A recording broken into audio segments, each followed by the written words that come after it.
Cut What him off. happened last time? What's been happening? What's been happening? All right, all right. Opening up the OneNote on the app this time because I'm on my computer. For how long? I don't want to talk about it. Anyway, uh, we aren't able to stop the Salonian otter, whatever the fuck, dude. We had a bit of a struggle fest, and he got away. Kana gets walloped. Kana urges Tia to let him go, and she begrudgingly agrees. They get back to the room. They see the flowers. uh Vilexa has a whole interaction with the guy that she trapped herself with. Um they're both unhappy in that situation, from what I remember. And eventually the guards come, untangle them, and they're like, we're gonna have to detain both of yous. And then they see that the guy has this fancy schmancy little pin that makes him a special boy. And so they just detain her for a few minutes And let him go. and let him go. She acquires an enemy. The guy was wearing Ranchi symbol, the guy who is the richest man this side of the planet, who owns most of the buildings in the city. This is what Alexa gets from the guards, and she's like, "You feel proud of yourself?" to them. And they're like, yeah, kinda. Yeah, I like my job. Back to the room. Interaction there between Vilexa, Tia, and Kana. Vilexa yeets the bouquet. Interesting interaction there. Conflict of why the fuck did you do that? Eventually, Kana and Tia leave. Vilexa, I think she goes back to her room, if I remember correctly. Uh, Going back to Iffy and Kane on the ship, they have a very nice, not humble us, very sweet interaction about the lightsaber and what it means to Kane. And That then the gets interaction sort goes of not so dangerous. sweet. Yeah, interaction goes not so sweet when Kane's like, "Hey, you know this force stuff?" And she's like, "What the fuck do you mean force stuff?" And he's like, "Sorry." What did you just say to me? What the fuck did you just say to me, you little shit? I'll have you know. And eventually they start making their way back to the hotel. It turns sweet again. It turns It sweet does. again. Yeah. However, goddamn, that was a fucking emotional landmine he just fucking stepped on. Went from 0 to 100 real quick. On their way He back. knows not to step on it anymore. I'd hope so. I'd fucking hope so. It was so sweet, and then it wasn't. The difference between intentionally and unintentionally stepping on it is still Yep. up in the air, though. Yep. Kane gets radioed by Kana. Situation happened. Get back to the ship. He doesn't want to go back to the ship. He agrees. I remember that. He's like, we just left. Yeah, it was like radio in, like, hey, we need to go back to the ship, and Kane's like, we're like a quarter mile from the. I mean, sure. We got a very, very interesting lecture on economics. Yeah. Twice. Twice.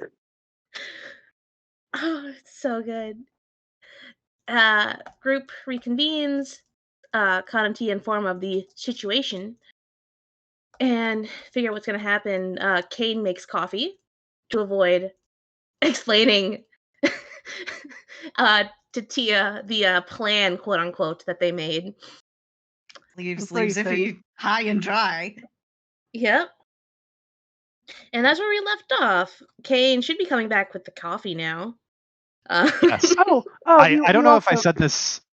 I don't know if I said it in call or not, but I 100% imagine Kane went down to actually get coffee, drank an entire cup at the coffee machine, and then got more coffee to bring back to everyone. So he's like, cool, that must have killed enough time to make the bad, awkward situation like elapse.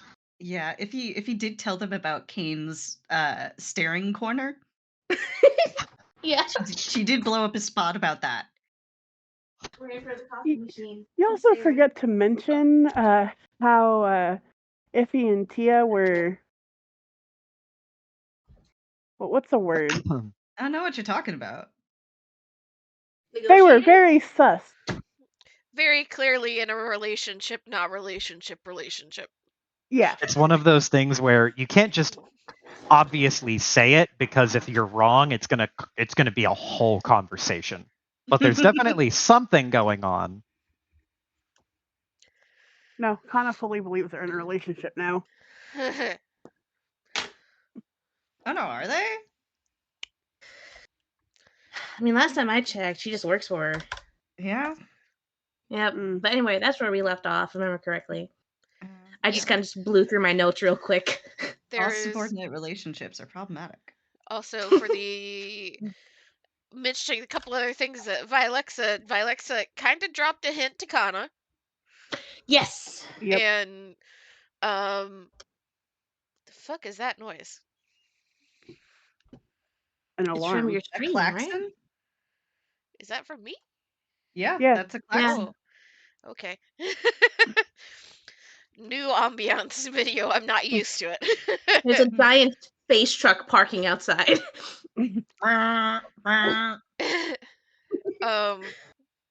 Valexa dropped a hint about Tia to Kana, and there was Forgot also about a very tense ideological standoff for Yes. about 30 seconds between Kana and Vilexa. But with all that being said, Kane does come back up to rejoin the rest of the group that is on the ship currently, with a little tray of coffee cups filled. I'm assuming you guys have been on the ship a long enough together. Like, Kane definitely knows how Iffy takes her coffee, and probably has some idea how Kana would. And he has taken his best shot with Tia. You know what he'll do?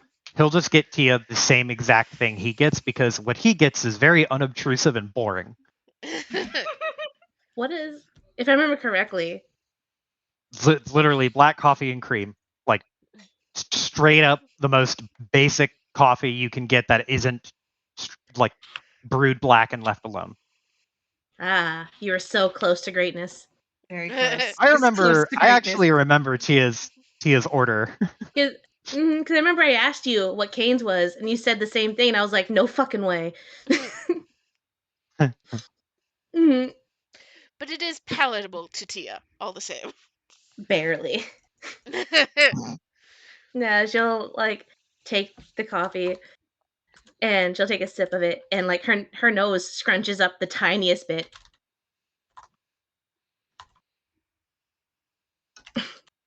But she'll take a sip and she'll just put it down.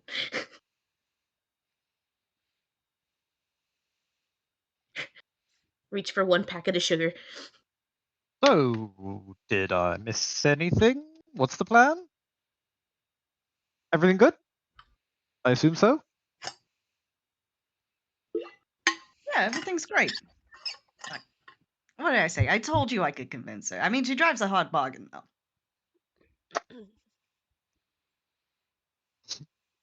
Kane mentally, he's got more of a poker face than this, but he mentally is like, oh thank God.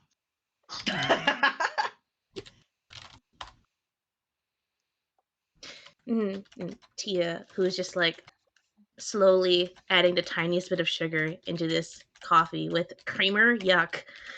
I say this as someone who drinks creamer with a tiny bit of coffee. She just like stirs it, just like nods, and she gives a very like polite smile. She's like, "Of course, I am getting triple my pay rate while on this mission." If he takes her coffee, takes a sip, and then gives an exaggerated shrug. I told you it was a hard bargain.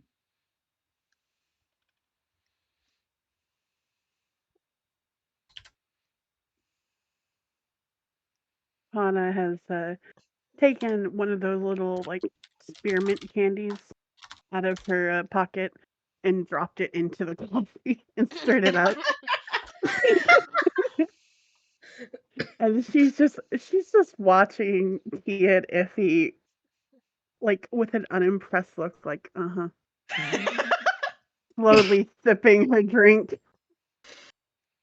I don't know who was there the whole time. Who knows? The pay raise was never fucking mentioned at all. Tia just fucking said it. You feel the gaze weigh a little heavier on your back. Sip. Sip coffee. Cringe a little bit. She's like, I imagine she tries. She gives it a good 2 or 3 sips. And she's like, you know what? I don't even want coffee. What was your base pay raise or pay again? I didn't catch that. Oh, our base pay rate? Yeah. Well, we got it set up that there's a couple different options. So there's a stock option, which is actually very, very generous, might I say, because you get stock in each one of my shell companies, see which one takes off. She gets a percentage of whichever one does. And besides that, we also have a very generous 401k matching and Roth IRA matching. If somebody doesn't stop Iffy, I am going to throw the ship into space from orbit. Yeah, don't worry. Ambassador, I really appreciate you explaining it, but I was asking Tia. Connie, I don't talk about the contracts. They're boring. Boring!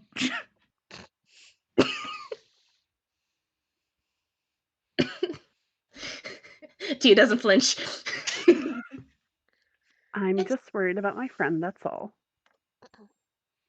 You hear in the pregnant silence of the room after that comment. Was that a sip noise? Yeah, just a long protracted sip. Still hot. Dude, it's been like 10 minutes since you brewed it. It's still hot. No, he brewed himself a fresh one. Oh, he brewed himself a fresh. Okay. See, this is his second cup of coffee in a row. Kane has a caffeine problem from working with Iffy because he does not drink alcohol. At least not often. Yeah, one or the other. Correct. To Kane's credit, this coffee is exactly the way that Iffy likes it. And I imagine it is that way because there have been a lot of rejected cups in the past. Oh yeah. First week was hell. Oh my god. If he starts gesturing with her cup toward Ghana, worried about your friend. Why are you worried about your friend? I'm great at contracts. You've seen my contracts, as a matter of fact. I am nothing if not generous. In fact, I would hazard a guess and say that I am the most generous employer of bodyguards, at least in this part of the galaxy, by far. This thing is airtight. Kane raises a hand to say something and then just curls his finger up and thinks better of it. You have comment, Kane? No. Please continue. When is this race kicking off? Should we talk to Runchi before this? Right, we should focus more on the mission and not paperwork. We have a bit of a situation to go about. To get around. I'd rather deal with the paperwork. We do gotta hustle on this one. Can't let this sit too long, else it's just gonna get worse. Luckily for yous, I already changed. And are you referring to this race or Ranchi? A little bit of both. I figure on the way back we can drop Tia here off with Ricci and all them. I can head on up to go talk to Ranchi.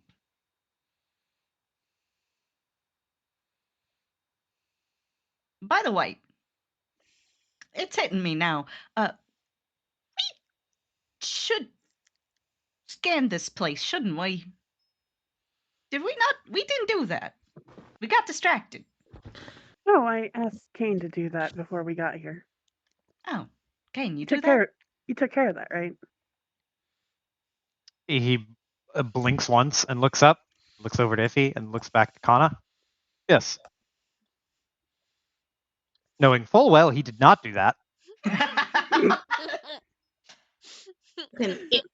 how do I fucking insight check in this Yeah, I was system? gonna say insight. If you were with him. She was with him. However, it is plausible that she was distracted by Pizak at the time. Nobody said, "Hey, Kane, did you scan it earlier today?" Because She asked you to scan it when you got back. Yeah, Kana literally sent like the fucking telepathy thing was like, "Hey, make sure yes, there's the private oh my one-to-one telepathy thing that only Kane heard. Yes. Exactly. He's like, "Yeah, I'll do that. No big deal." If he didn't hear that he said he would do something and then just not do it. If he is also Hapen and thus paranoid, and that's how I'm gonna explain that one. So you guys are actually wanting to try and read Yes. his bullshit? Yes. Yes. Okay. So All right. this is a opposed check. So only Joe is rolling, but Joe is rolling against your abilities. So you're gonna have to roll twice, Joe. Once against Tia Okay. and once against Kana. And Iffy. And okay, if he's also trying to, so you'll have to roll 3 times. So it's deception or vigilance, or not deception, discipline or vigilance. I'm going to say discipline for Kana and Tia, and vigilance for Iffy. Thank God. So who wants to judge the cane first? I think Kana should go first. Yeah. Okay. So what is your disciplines? My discipline is 1 yellow, 3 green. So 3 purple, 1 red on your deception check. 3 purple, 1 red.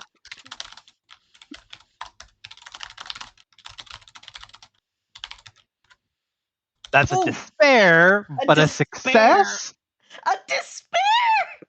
Might be closer to despair. Okay. Tia, what is your discipline? 1 green, 1 yellow. So 1 purple, 1 red.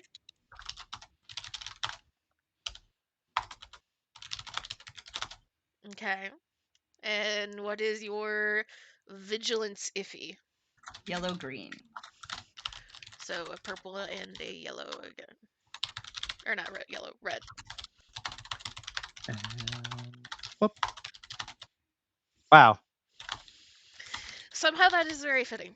Right? It just makes sense. The despair, though.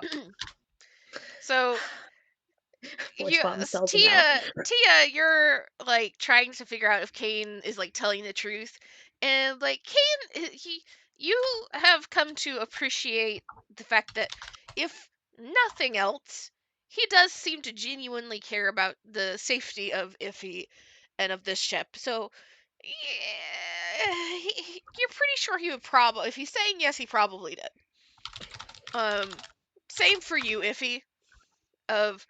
You're pretty sure that if he said yes, then he probably did. You don't exactly know how recently he may be talking about, but if he says so, you believe him.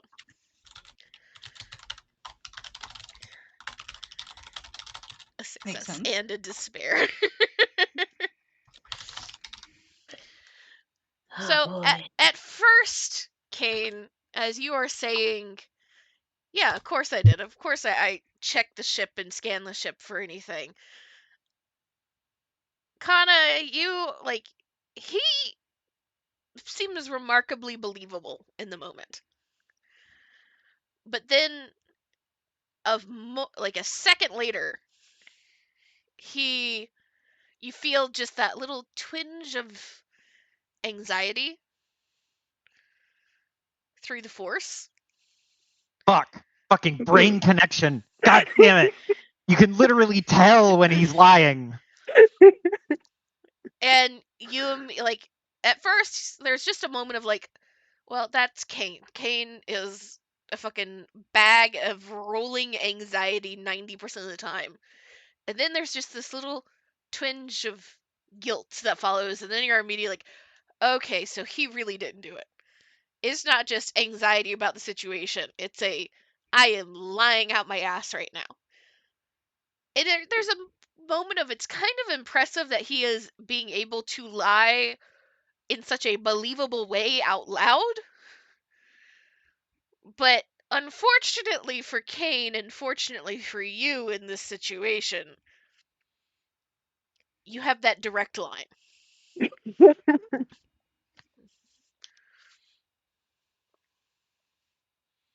Kata looks at Kane, and he lied to her face, but she feels a little sympathy because the other two seem to believe him. She nods and says, "Good. I'm just gonna do a double check, just for my own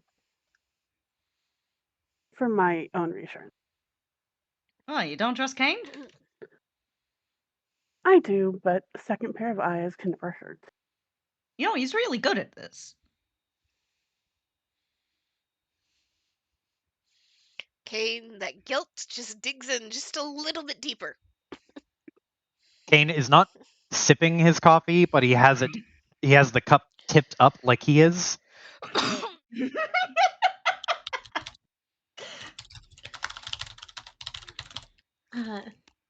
Tia abandons her coffee. And she's like, she hops up and gives like a big smile. It's like, I can come with you. I can The help more you. the merrier.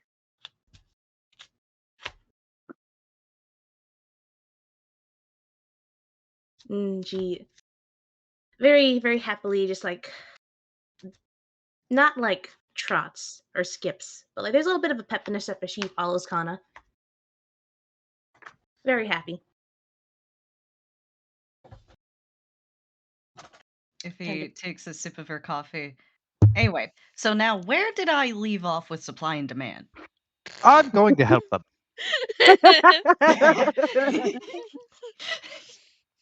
Kane immediately stands up and will speed walk after the two of them.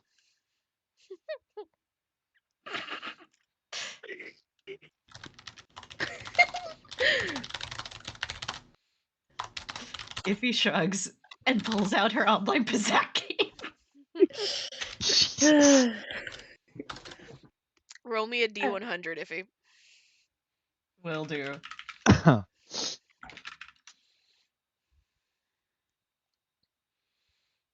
That's how many credits you get. That's pretty good. Ooh. Nice. Open calculator. Ah! Whoop! My ears.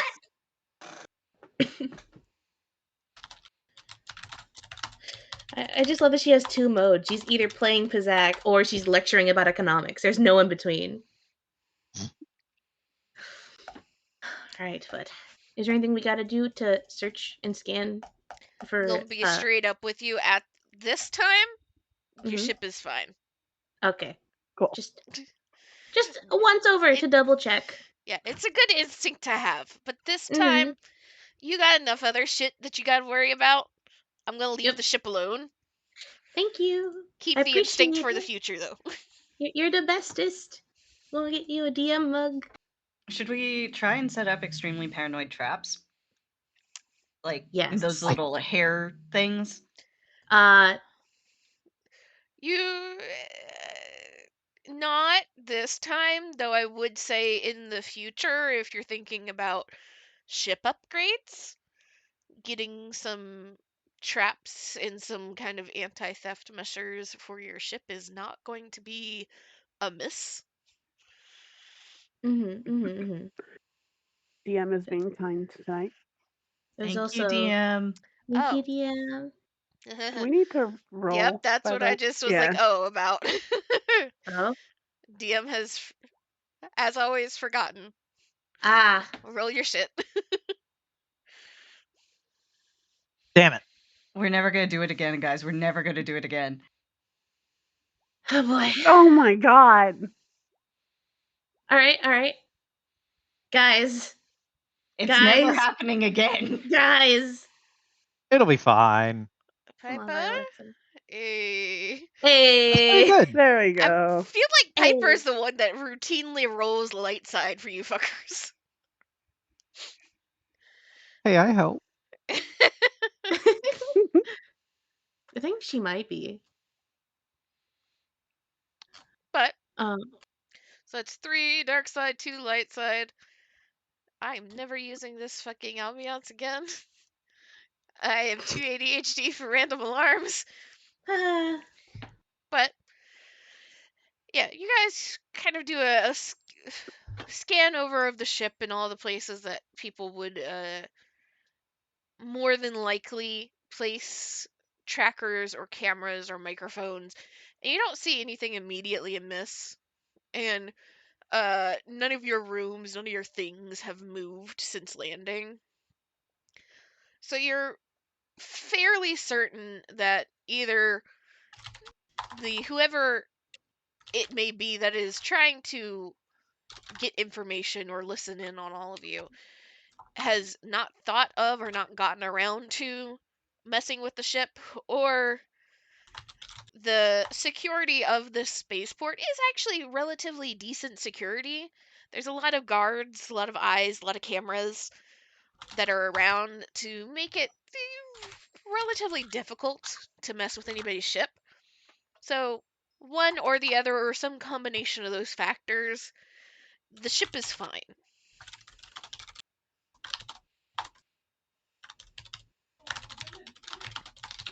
Cool. I'll say that there is a if Tia is in the vicinity of either Kana or Kane while they're searching. She is a fucking chatterbox. Kana will keep a conversation with her.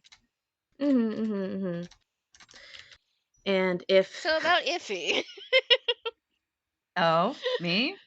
Yeah, it's just like that's what Kana's probably gonna have to say at some point about Iffy.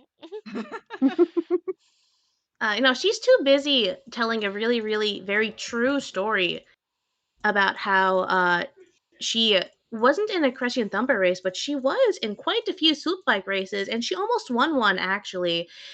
Except her bike, her swoop bike got malfunctioned and just skidded to a stop right before the finish line. She should have won, Is the story true?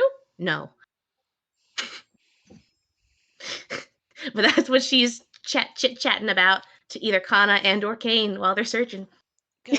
Go for it, Kira. See what type of bullshit you do. Oh? Don't worry about it. What the fuck? What the Kira? Don't worry about it. I'm worrying about it. Anytime unsupervised is used in a sentence, anxiety spikes. Alright. Well. Search is done. TLDR, the ship is fine.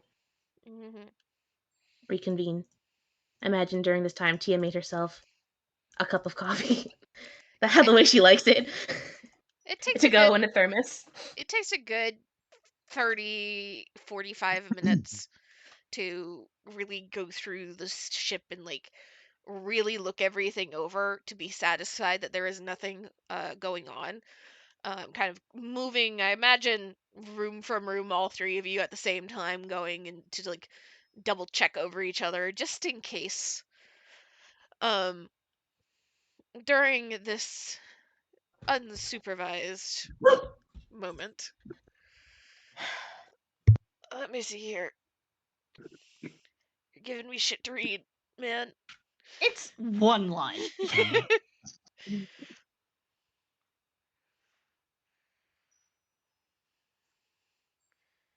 Yeah, You can send that off, no issues. There's not enough time for any type of response to filter through. Makes sense. And you also would assume that they may just have not be in a position to check their messages at the moment either. Very fair. But it takes a little bit, and you all reconvene. I imagine it's just long enough for Iffy to start to get bored. You can only crush 10-year-olds at Pizzak so often.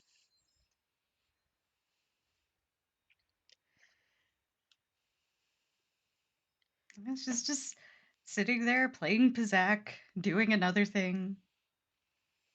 Maybe starts opening up a different Pizzak game that's like solitaire Pizzak and has like pay to win transactions. Or it's like she does that thing that like a bored person does when they flip around on their phone. They close the app and then open the same app again, and they're like, "Ah, fuck." Yeah, I could see her doing that. Or like just switching over to the stock market and day trading, which is like playing Pizzak. Oh my god. The echo of Iffy's comment of "I win at taxes." She does though.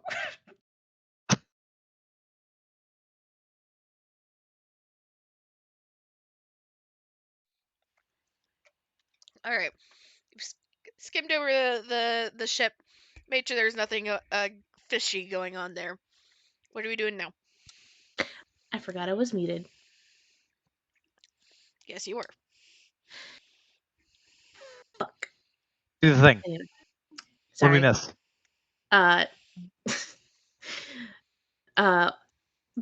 Sorry. I was like talking. I was like, why am I getting talked over? I'm like, oh, that's why. We're sorry. Nah, is my brain being smooth?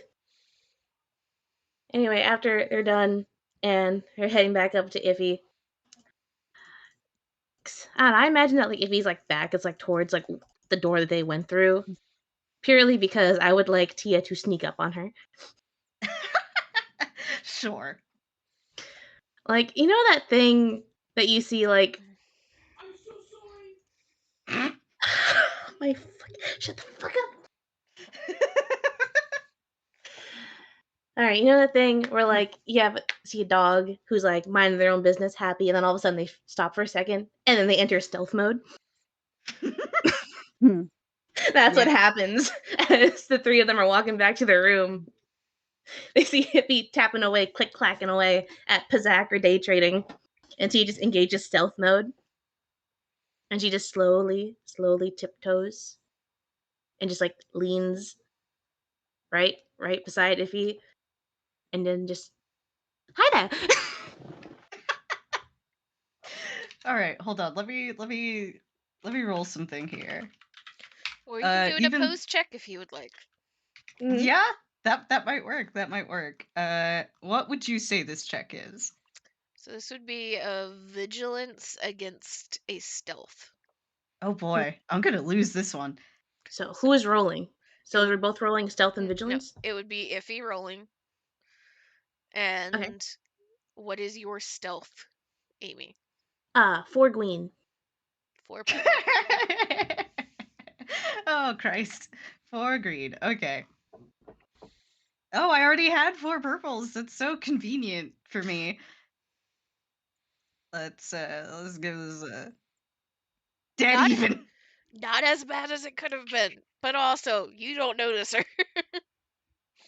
So if he doesn't notice her until like the instant before Tia shows up, and the second that like she gets that feeling, she just like hops up from her seat a little bit and flips the data pad over and just kind of spasms a little bit and turns over. Oh, what? Huh? Man, you're really quiet. Only when she wants to be.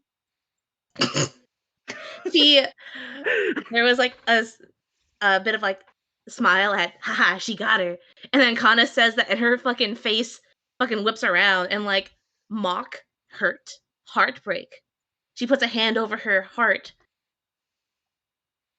That's so rude of you, Connie. I can't believe you'd say that. Weren't you the one just telling us a long-winded story about races you've been in? Oh, I'd like to hear that story. Another time. We should get going, though, shouldn't we? Yeah.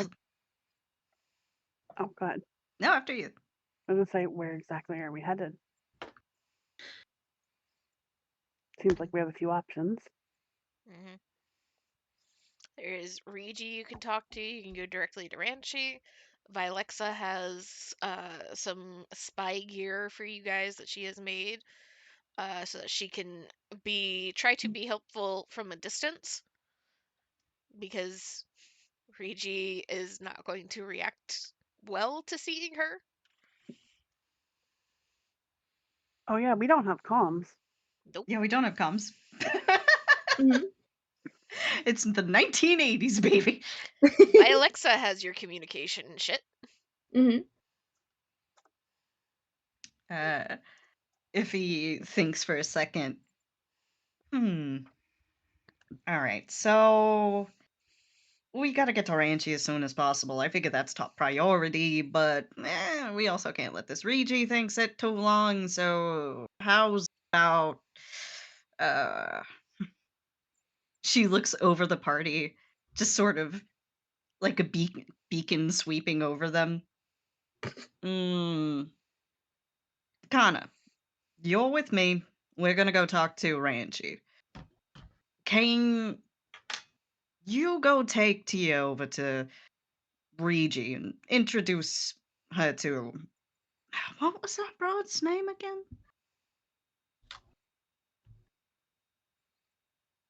The writer, Yes. Dahlia. No, but if he's in character acting like she Oh. forgot.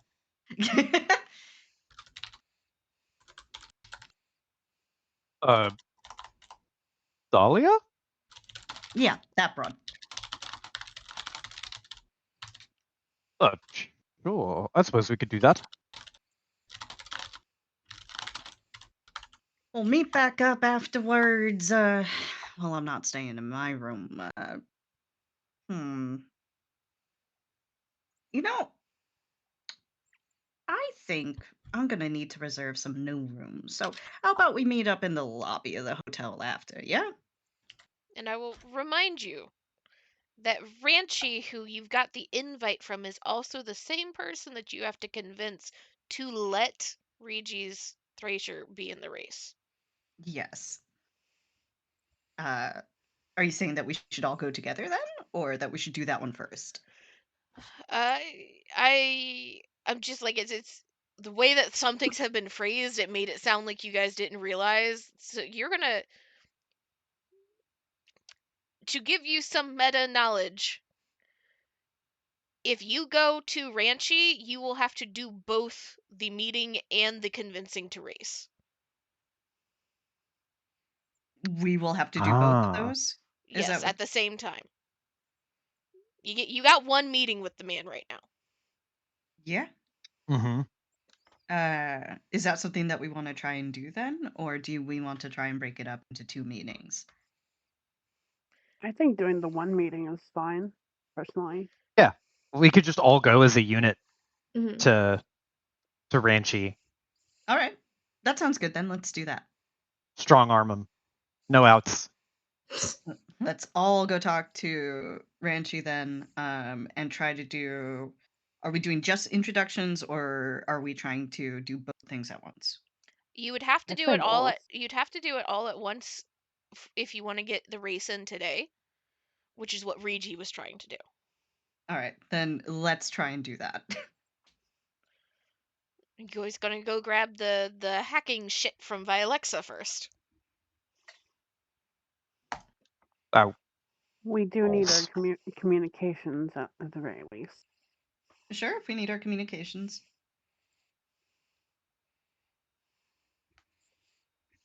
Okay. So heading back to the hotel to grab shit from Vialexa and then heading to the casino is what I'm hearing. Yes. Yes. Hmm. Okay. Let me see here. And we'll say if you guys want to have one or two people go ahead and give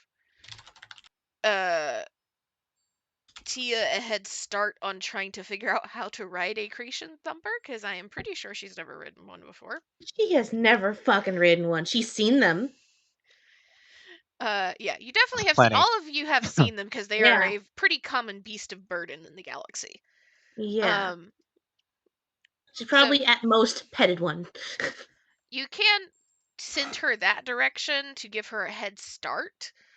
She would not be part of the actual meeting, so like that split off is okay. I just wanted to make sure that you all understood that like at the moment your only guaranteed meeting is the one that you're going to.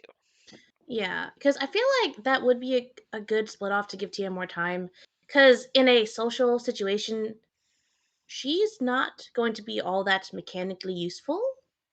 All right. You want to do that then? We'll have Tia split off on her own, and the rest of us will go to the meeting. Yeah, because I'm trying to think of like what Tia could add other than just being another bodyguard or someone.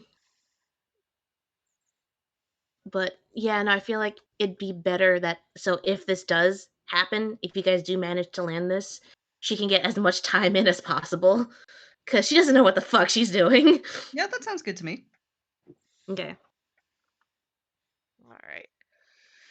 So Tia will get the instructions to go meet Regi and Dahlia and the Cretan Thumper. They do have the Thumper in a set of stables that are attached to the track, but it is not the one for the current racers.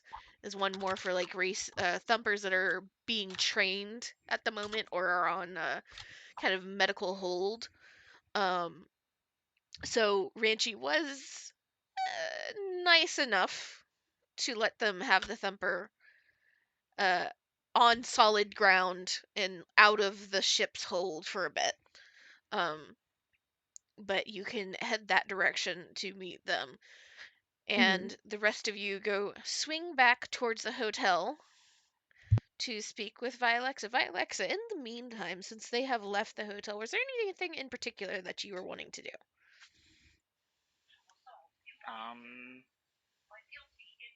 Probably try to get like what is it? Like news on the latest like technical specs of stuff. No. Technological digest. Doing a little bit of light reading. Is that how she decompresses? Techno reading? Pretty much, yeah. Engineer magazine. Hell yeah. You flip through like the most recent updates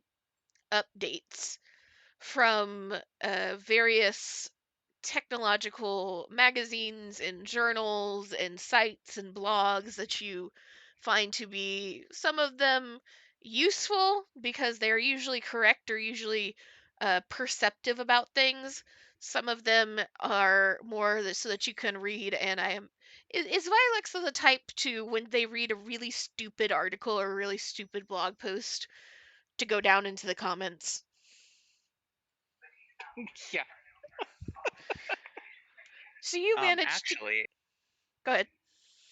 No, that's just like actually Uh-huh. the writer. Yeah, you managed to find at least one blog post that you are able to just go on this like 3-paragraph full-on rant about how wrong everything they just wrote about this one data spike model is, and how they clearly don't know how to use data spikes.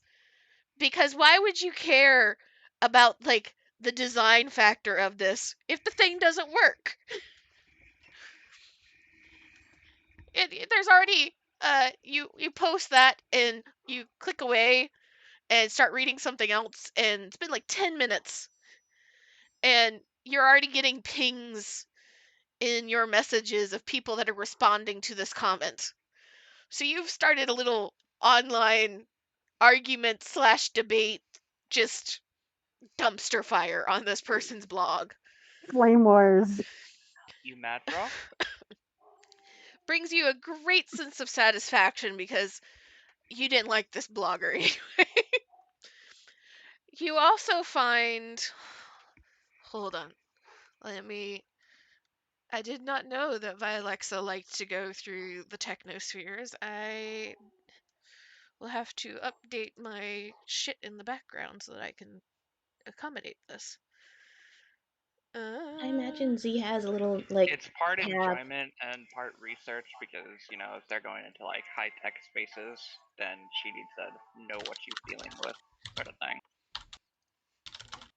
Oh, it's completely understandable, and I can throw shit y'all's way. Hell yeah. By giving you things for this. Okay, we're going to a different one of these that does not have the fucking klaxon call. Finally caved. Well, you guys are out of the spaceport. Fair enough, fair enough.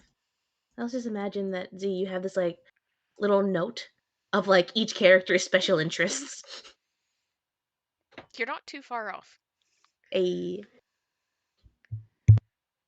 Because I can update you guys on relative state of the galaxy via your special interests.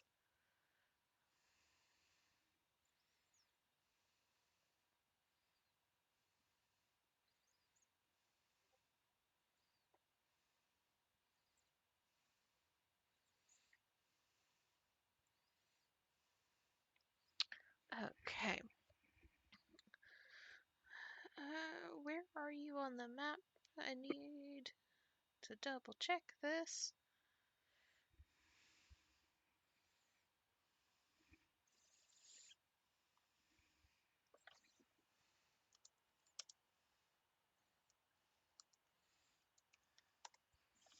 I need to update my fucking legend of the state of the war in the galaxy.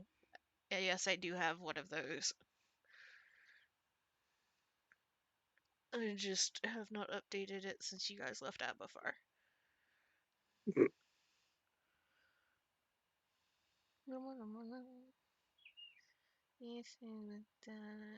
Okay. So, as you're reading through the various little tidbits of news here and there, you see that there is not of full interest to you because you like technology and you like engineering, but you're not a ship person per se. But you do see that like a lot of the sites are talking about the fact that there is a uh, new design of ship that is supposed to be being unveiled on Mon Calamari, um, in the near future. And it's a ship that, from what is being touted, is going to be extremely fast and extremely stealthy. It is something that is being kind of thrown out there as being something that the Republic is going to be able to use in the war and to give them potentially a leg up in the war.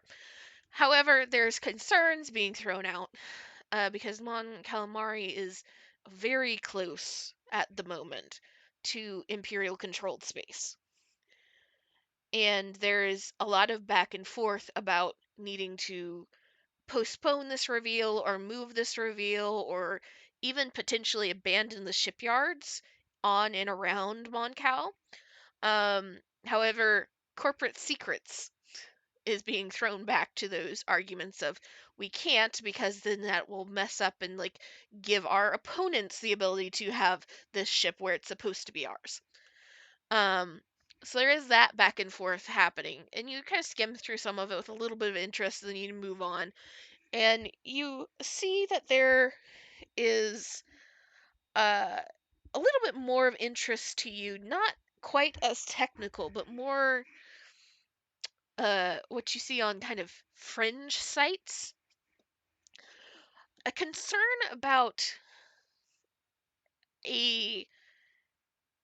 what people are saying is some sort of data breach on Coruscant,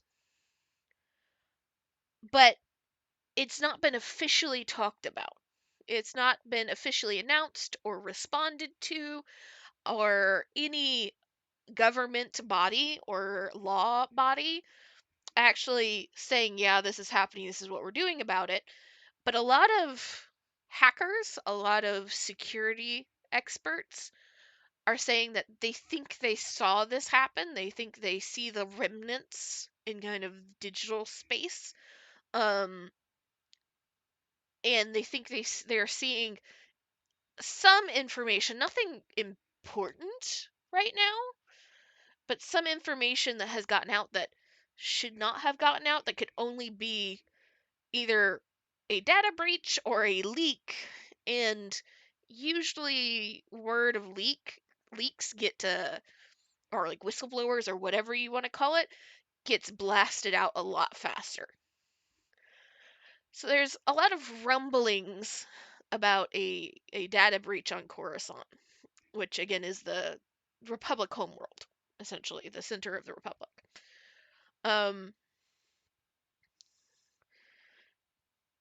Roll me.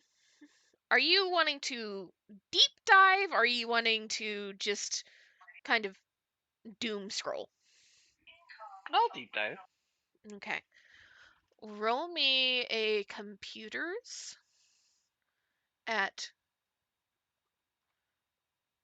3 purple.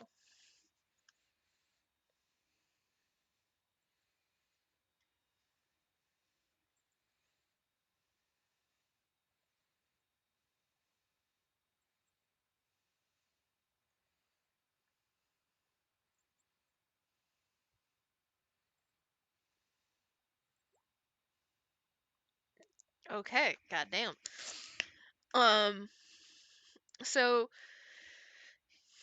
as the time goes on, you start like shifting from the doom scrolling to like, okay, let me go check on a couple of these sites that are a little bit more off the beaten path. Almost dark web adjacent for what dark web could be in the Star Wars universe. It's websites that are really only frequented by people that have your skill sets. And you see, they're like, those sites usually have a little bit of advice, occasionally warnings thrown out, some updates on bits and pieces of technology that is not always illegal, but also definitely less than legal. And sometimes even things that make your skin crawl just a little bit, hypothetical, or at least what you truly hope to be hypothetical discussions of technology and science that shouldn't be messed with. How they're always phrased in the back and forth of these topics, of these threads, of these forums, always seems more like thought experiments. That's why you continue to come to these places. Um, but also, you have just enough self preservation instinct that part of you has read some of these forums and kind of continue to watch them because that person actually starts doing what they're talking about. Eh, maybe it's somebody that if I should happen across them, I might get a little bit of money from taking them out. Both because they're a shitty person who probably has a bounty on them, and also because, that fun little statement of, this is my Galaxy 2 fucker. And as you scroll through these forums, you see not a lot has been updated, except for one. And it's a discussion of how to change the properties of energy by passing the energy through very specific materials. Some of it's metal, some of it's different types of glass, some of it's different types of gems. It just kind of seems random what has been thrown out there, but roll me. Let me see here, because I'm forgetting the terms, because we have too many games. I have too many different terms for things.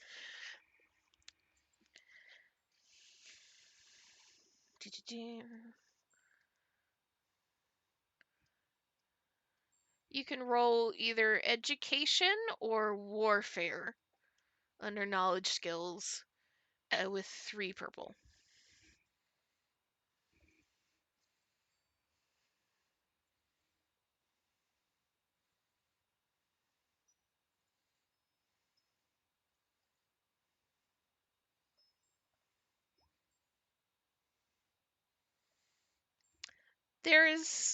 As you're reading this, your first instinct is like, okay,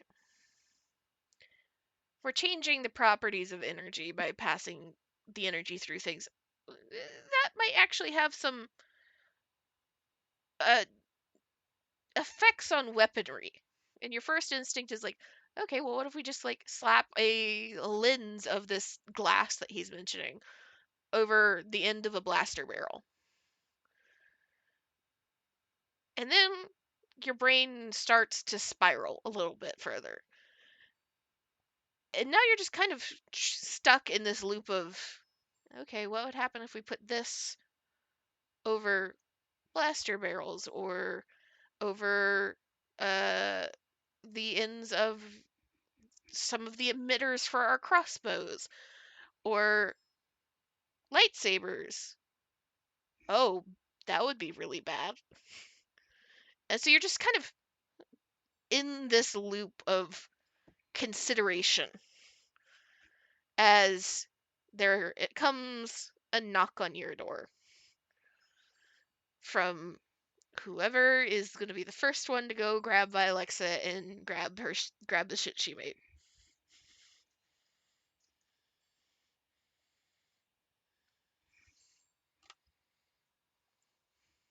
If no one else will do it, Kana will reluctantly do it. Keyword being reluctantly. Forced socialization between these two.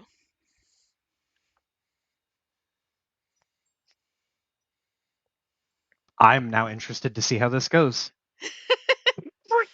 You dug your own grave.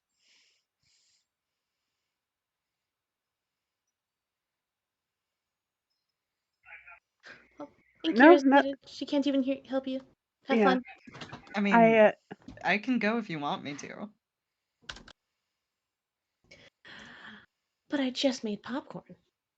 Yeah. You All right. fuckers. Kana knocks on the door. She just opens the door and just stares at her blankly.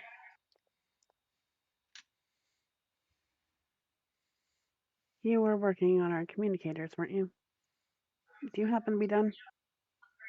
She shuts the door. You hear like rummaging around, and then like 30 seconds later, she just like has them all in a bag that she hands to you.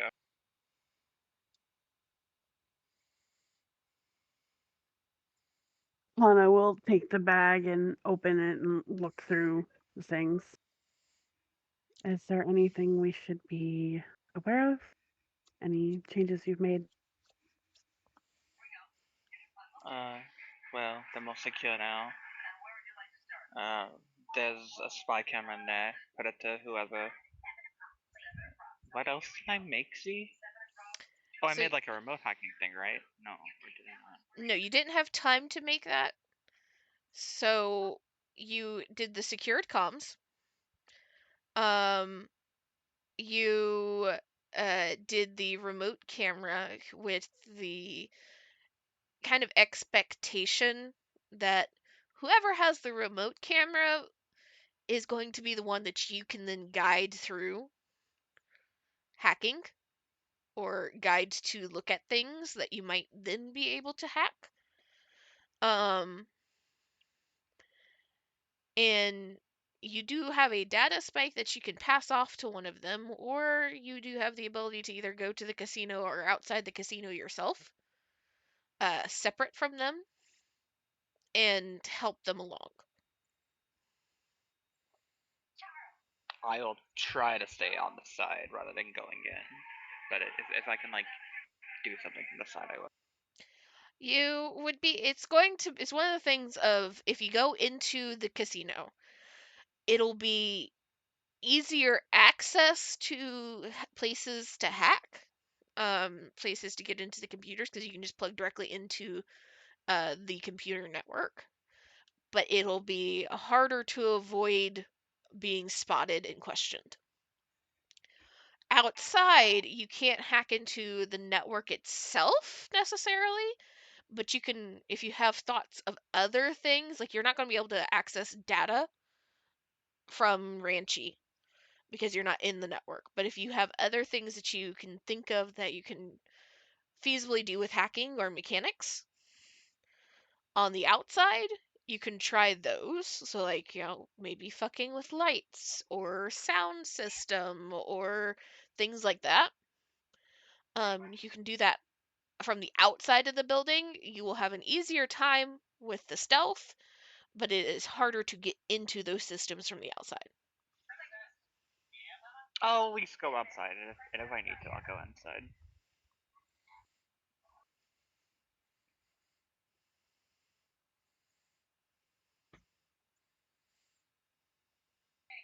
So I'll just hand those to her and explain exactly what they do, and to also be careful. Don't need to tell me that.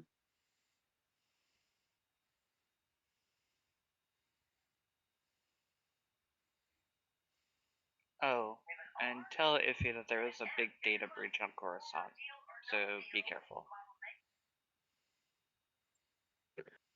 I'll let her know. Okay.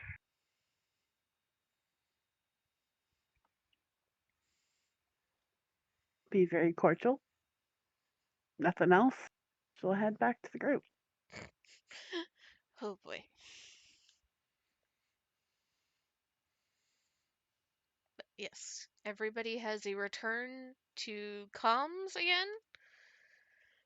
And who is putting on the camera?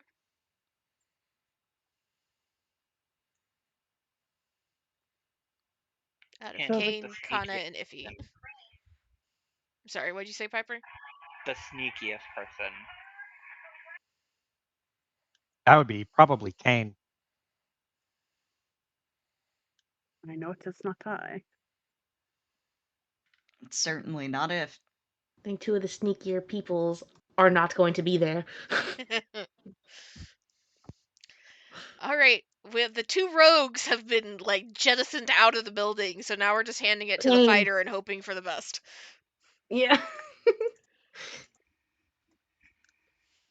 So that's what I am gathering from this party is we have two rogues, a fighter, a paladin / monk, and then I guess if he's a bard. Yeah, she's a bard. Yep. A bard with no dex, only charisma. Rolled like shit. Sorry. Rolled like shit, has like an 18 in charisma, and then everything else is like 12 and below. She has a racial bonus. She has a 20 in charisma. He's got a 3 in cunning. Oh, I'm sorry. She has a 14 in intelligence.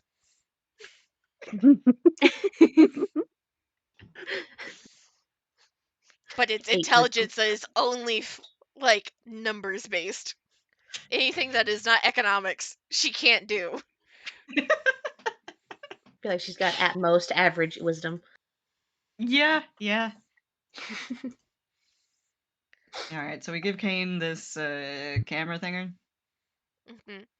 It's a little kind of almost pin camera that he can tuck into, imagine somewhere on his collar or on his chest, so that Vilexa has a relatively good view of whatever he is facing, or whatever like side of the room he is facing if he's not immediately in front of something. But it is 100% dependent on which way he is, what direction he is moving. Ooh, also, I said Kane is probably the sneakiest. That's an agility-based skill. For some reason, I thought it was cunning, which makes no sense. Tia, you're probably sneakier? Well, She's not gonna be in the room. Yeah, Tia's off to the Creation Thumpers. What's You your- are What are best your option. stats? I have yellow, green, green in stealth. Okay, that's still better than me. I have 3 That's- green. I've got so. 2 greens. Do you guys get multiple greens?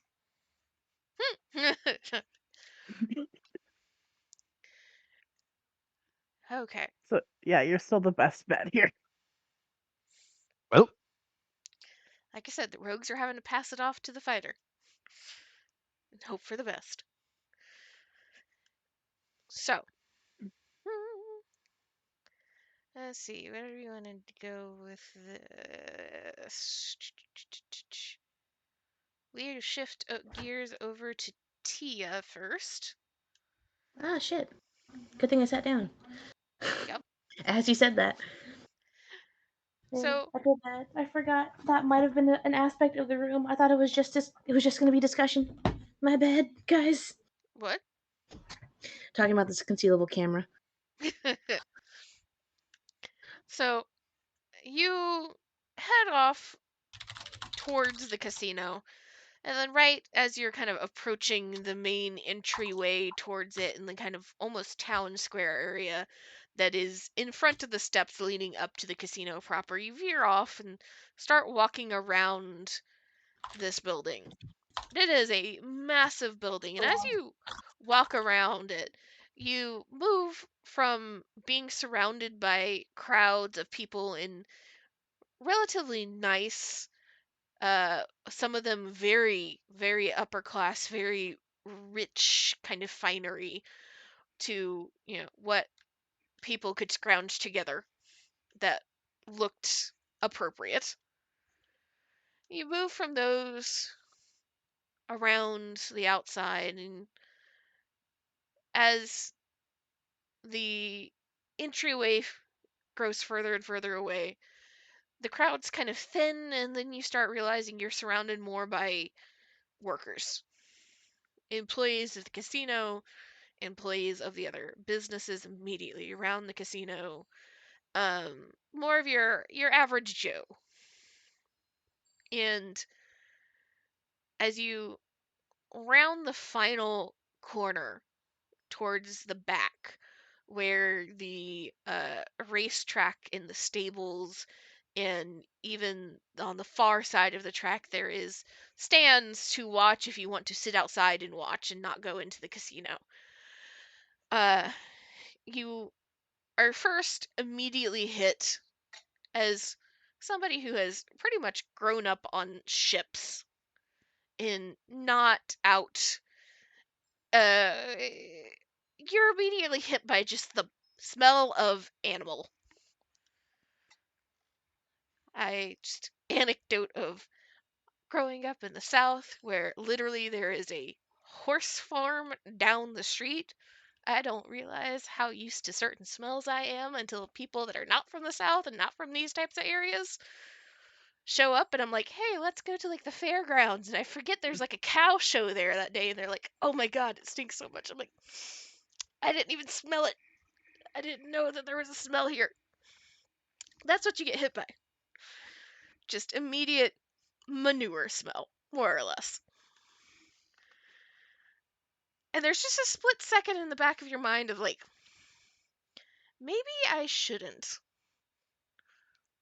Maybe I don't want to do this. Maybe I really don't want to do this. But then, so what is Tia's favorite thing about racing when she gets to race? favorite thing about racing has Is it the winning? Is it the adrenaline? Is it if I may quote from a movie I have seen recently, because Mr. Amy's in this fucking F1 phase, and we've watched a lot of racing movies recently. Um, it's when it's essentially adrenaline. It's the moment of like high speed and control, and when the rest of the world just falls away and it's just you and your vehicle, which is what she's used to. It's you and your vehicle and the road. Like, that is her favorite part. as you kind of move around the track towards one of the stable buildings? It's kind of set a little bit further off than the one that's right beside it. There's a couple of riders, jockeys, and creation thumpers that are going around the track. You assume either for training or for warm ups or something. And you kind of pass close by and kind of watch as these. It is a gait unlike any animal you have seen uh, before, other than the few times you have actually witnessed a creation thumper decide that it was just gonna fucking go no matter what its owner or its rider was wanting it to while in the city. It is an odd combination of almost kangaroo-like jumps in these massive loping strides where it is kind of bouncing from one leg to the other remarkably fast for as awkward as the movement seems. And one of these thumpers races right past you as you're walking along the sides of the track. And you feel and hear the thumping of its strides before you even see it. And you kind of turn halfway to watch it zip by. And it is, logically, is not nearly as fast as a swoop bike. But there is just a little bit of surprise in the back of your mind and maybe just a little curl of excitement in your gut of that's still pretty fucking fast. And as you continue on to the stables, you see, you walk in, and there's a bunch of different people kind of milling about, some checking on specific thumpers, what you assume to be veterinarians or caretakers go into a couple. A couple people are just kind of standing around talking to each other. You're not exactly sure who they are, what they're attached to, if they're attached to anybody or any particular thumper. And you see about halfway down this very long stable, two brightly colored, well, I shouldn't say brightly colored, two Nautolans with very distinct colorations, one male, one female, and a figure in Mandalorian armor. Oh no. Why did you think that, like, where did you think Kane was gonna be? That makes sense, but oh no.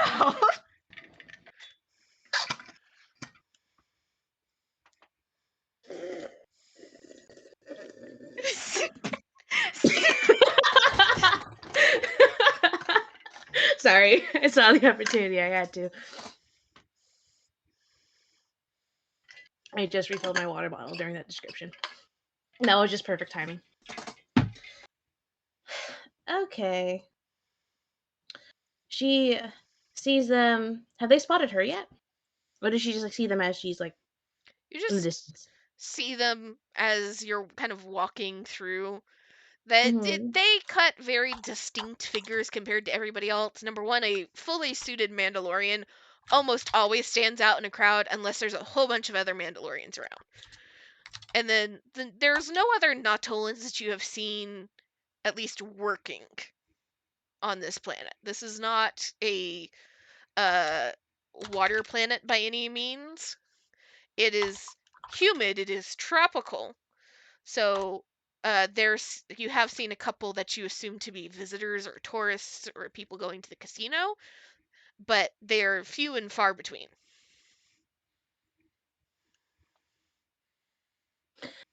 Okay, well, as she's like walking up, she is going to observe them. Can she get any read on, like, I don't know, body language, demeanor, vibe check? Roll me a perception at 2 purple. Where the fuck is? Okay, there it is. Okay. So as you're kind of approaching, very clearly the center of attention, which just from being around Iffy, you are not surprised by this, but the center of attention seems to be the male Natolan, who, from the description you've been given, you know to be this ambassador. As he is kind of making, you can't hear him, but he is talking pretty animatedly, and all of the gestures he makes as he talks are pretty broad and sweeping, and he doesn't seem to be in a bad mood. He's not frowning. He doesn't have any of the, telltale markers of deep displeasure, but he does look just a little tense. The female Natolan seems to be the person that he is talking to primarily, and seems to be the primary one from what you can tell responding. And she is holding herself very much in this kind of subdued way. Kind of, he is the center of attention. She is letting him be the center of attention. But even when he kind of turns towards her and seems to be gesturing really widely, and you can just kind of hear a little bit of a raise in his voice, can't tell exactly what he's saying, but the volume did go up. She's not moving away, so she's also distinctly not cowed by him at all. You have no idea what's going on with Hane, because Hane is very much in what looks to be like bodyguard mode and positioning, and because she is not moving, is not gesturing, and also has her helmet on, and you can't see her face, you can't tell if she is talking or not. And you know that she could potentially be, given the little interaction that you had with her, she's a little bit more monotone and quiet. So if she was talking, only the people around her would be able to hear.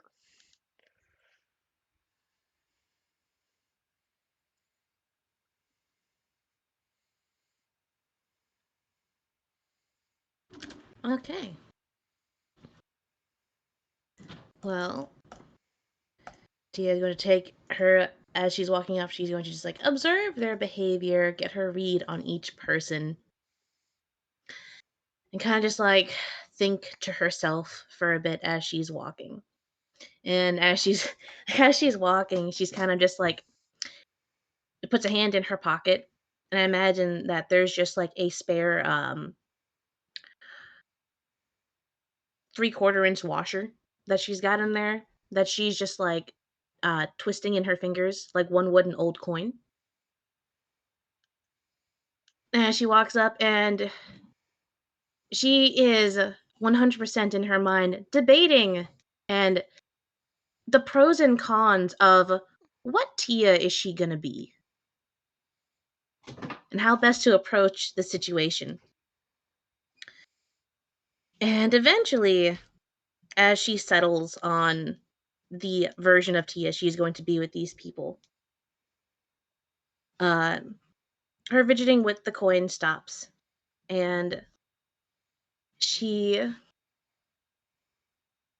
as she gets close enough to like engage, press E to engage, social, she is going to raise up a hand, and as she does so, she kind of just like flicks her hair a little bit into a more like tousled look and gives like a very bright smile as she kind of just like leans forward a bit as she kind of steps forward, and she is giving the air of someone who is very, very excited. Um,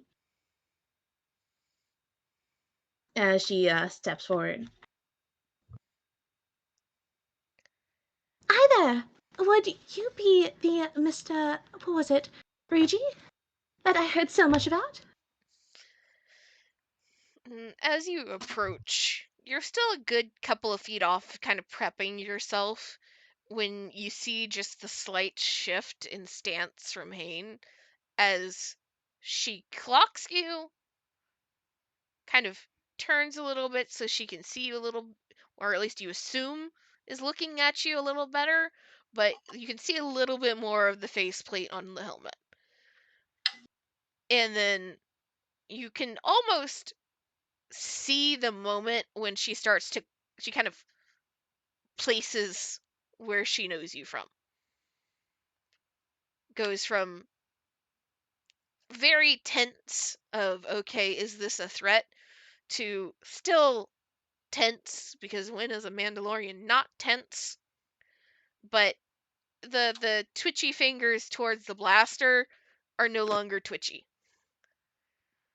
And you finish approaching, and as you kind of step in and into the conversation and introduce yourself,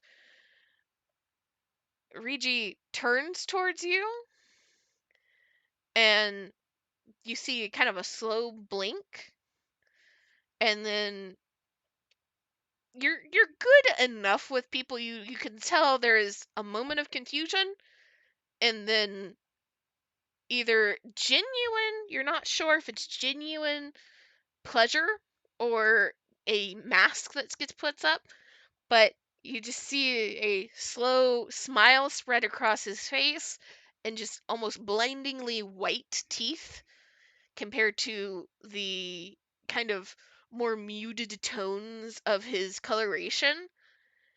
And he just smiles at you and nods and reaches out a hand in your direction. I am Mazim Ricci. It's a pleasure to meet you. What can I do for you? At his smile, she steps forward to take his hand into a handshake. Um, it's not her firmest handshake. He shakes the hand, but almost immediately after shaking the hand, lifts it to try and kiss the back of the knuckles. She'll let him. Just light tap to the fingers and immediately lets go. Still kind of smiling the entire time. Mm. Tia lets out a little chuckle at the gesture, but smiles and says, "Hi, it's a pleasure to meet you myself. I work for Miss Iphigenia Fell, and she mentioned that you needed someone to step in for a race, correct?" And he nods. Ah, so you're the rider that she was telling me about. It's a pleasure. This is my current jockey and partner in crime, Dahlia, and he just kind of gestures towards this uh almost dark midnight blue black colored Natolan woman beside him. And she gives a pleasant smile, not the big bright grin that he has, and gives a little nod. It's nice to meet you. Nice to meet you too. Dahlia, that's a very pretty name. How do you spell it? It's like the actual flower, Dahlia. Dahl. I'll have to keep that in mind. I've met some people who spell it the other way. Have you met anyone like that? And she shakes her head slightly. I don't meet many people with the name. It was happenstance My parents being stationed on Coruscant, we don't have the flowers on our homeworld. Well, I hope you've seen them. They are very beautiful flowers. And you do spell it the right way. I've met some people who spell it the other way, and, well, they are a bit more annoying. So, I think you're least above them, at least so far. You seem very pleasant to be around. There's just a little tilt of the head. Well, I'll strive to remain so. Hope so. I also hope you're a good teacher. I am familiar with racing, but my usual race would be a swoop bike. And there is just a little tighter look on her face, and you see a shift as she looks towards Azim, and Azim, the smile is still plastered on his face. It's faded just a little bit at that information, but he just kind of holds his hands behind his back and gives a little nod.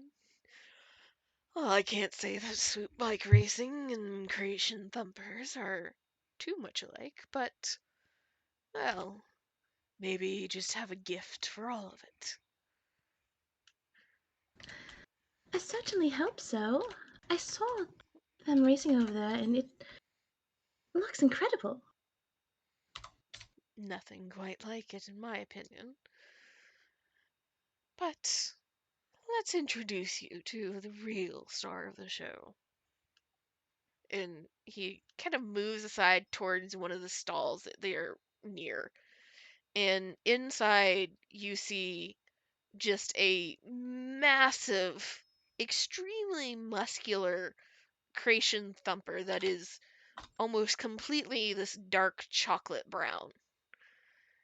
And as he approaches, the animal kind of picks its head up, and from where it was, you assume, eating or drinking or something from one of the bins that's inside the stable itself, and looks towards the door and towards all of you.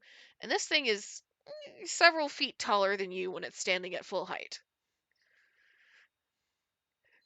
And it just kind of steps a little closer, and Regi will reach out, and the thing seems to consider for a moment before it kind of pokes its head out and lets a little bit of, lets Regi give a little scratch to the side of its face.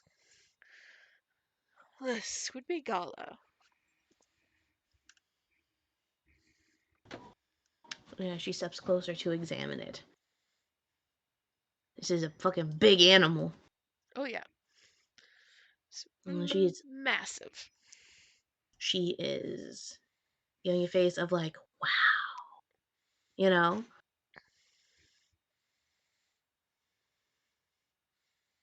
Mm. And she gives like a nod. It's like, incredible. He really is such. Ah, fuck, I forgot. My brain just farted because the dog almost knocked something over. Sorry about that split focus for a second. Fuck, what was I saying? Compliment to the animal. Right, sorry. He really is such an incredible being, isn't he? You can really see that he's well taken care of. Oh, we try our best. We had to procure a bit of land and a completely different planet for the breeding program, but I do think he's one of the finest we've managed to produce. And as he is saying that, Dahlia has stepped forward and is just very quietly, without question and without interruption, opening the stall, sliding the door to the side, and uh, giving you guys a full view of Gala. And as soon as the door is open, he goes from leaning over the door to allow the scratch to just stepping up. And you're pretty sure that if Dahlia wasn't there to just like put a hand on his chest and keep him from continuing, he would have just bodied both you and Azim out of the way and kept walking. And you notice as this interaction is happening that Hayne is still there, is still kind of hovering, but has stepped away and is kind of not leaning against, but next to the opposite wall, arms crossed, not really moving. And then you notice that as soon as Gala has kind of stepped halfway out of the stall and has bumped up against like all three of you, his attention is very clearly on the Mandalorian. You feel like there's almost this, not, you're only seeing one half of it, but almost a stare down that is happening.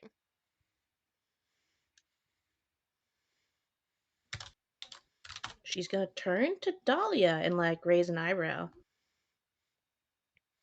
Of like a, what's that? The fuck? Dahlia kind of looks at you, leans forward a little bit, looks at Hayne, straightens back up, just kind of pats Gala's chest. Let's just say that the creation thumpers get a little nervous around noise that tends to come from people that look like our bodyguard here and others. Clinking armor and blasters and such, unless they're trained for it. It's not their favorite thing.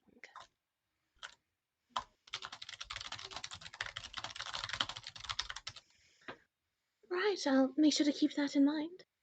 I wouldn't want to worry him. And Azim just kind of chuckles. I would certainly hope not. Can't afford for him to be injured, or, well, you worry him while you're on him, you'll be injured too. I'm sure I can handle it. I've been through worse grades before. And at that moment, you get like the biggest reaction you've gotten out of Dahlia, and you get this like kind of half cough, half laugh of like her wanting to laugh at what you said, but then catching herself and quieting herself down. And Azim kind of looks at her and then looks at you. Have you ever watched a thumper race before? I can't say I have. I've only ever seen them as working animals. He nods. Well, let me, I guess we can say, inform you on the risks before we actually put you on Gala here. If you stay in the saddle, you should be completely fine. Gala is more than capable of keeping you in the race and unharmed. But, well, I guess like swoop bike racing, there's the dangers of if you mess up too bad. If you mess up in swoop bikes, sometimes you stall out, sometimes you crash and burn, right? She nods. With thumpers, because it is a tighter track and more things with minds of their own. You can fall off, and, well, if you're in the wrong position, thumpers are not going to be able to react to move around you. Or, if you manage to trip up a thumper and you go down with it, well, just say being crushed is the least of your worries. And if you hurt one too many of these animals by an accident, Well, you might recover from the injuries from the track, but you won't be in making any favors with the people that own them.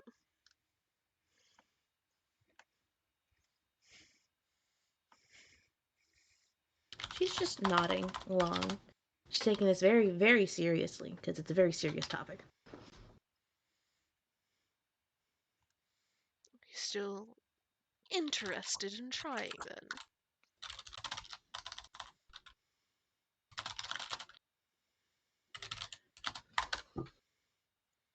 She turns to look at Gala and she kind of like raises a hand to like move the hair behind her ear as she thinks. And her eyes kind of glance over to Dahlia and she kind of like takes in the fact that like she seems very, very like put together and comfortable with this animal, very obviously experienced. And then she turns back to Rigi with a small smile. Of course I am. I've always wanted to do something like this. Never really had the chance to, though.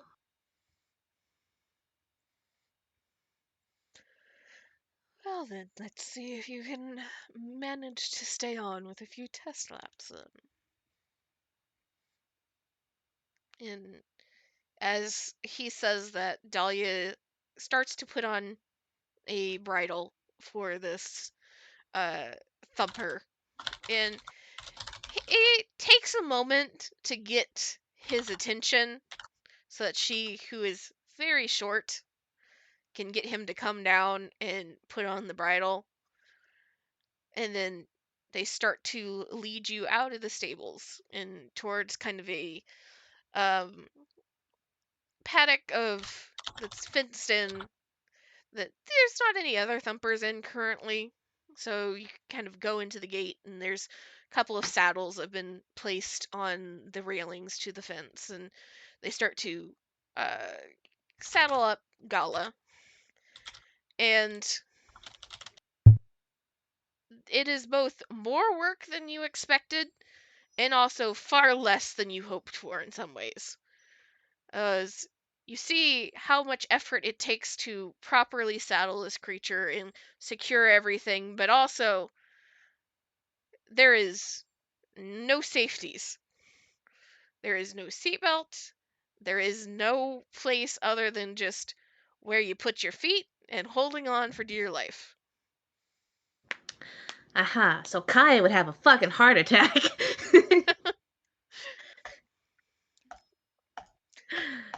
Good thing this isn't Kaya.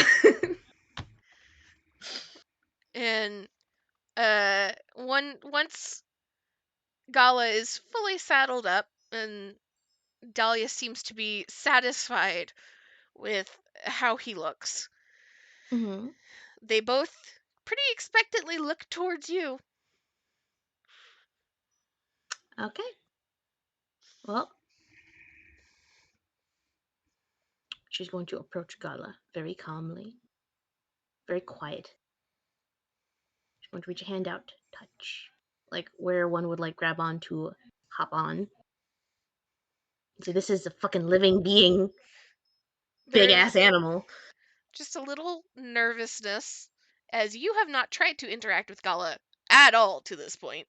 She's essentially trying to like kind of introduce herself a bit before she just fucking hops on. It's like a hello, you know? Just a little nervous shifting, but he doesn't move away fully, and you're pretty sure he wouldn't be allowed to, as Dahlia still has a hold on the reins. Mm-hmm. And there is just this kind of almost very quiet, keening whine that comes from this animal. It's not, doesn't seem to be out of distress. It's also a noise that you have never had to analyze before. You've heard it from other creation thumpers you have come across. But it's like, you don't you didn't have a creation thumper. You didn't have to figure out what it meant. You just got out of their Mhm. fucking way if they were too close. Mm-hmm. She's going to turn to Dahlia. It's like, and what does that noise mean? I think he's just a little unsure. Turn. Kind of like tilts her head at Dahlia, kind of looks at Gala. Is there anything I can do to ease that at all? Well, if there's any second guessing that you're doing, clear them out of your head. They know when there is somebody that isn't fully prepared. She nods. She's going to give Gala, like, just place her hand. Very calmly, she's going to take a deep breath. And she's going to, before she hops on, she's going to just, like, remember, why is she doing this? Oh, yeah. All right, let's do this. And she's going to climb on. She decided, like, it's worth it, the risk. It's for a good cause. It's for. No, she's got to do this. She's going to do this. Right. Roll me a survival at 2 purple.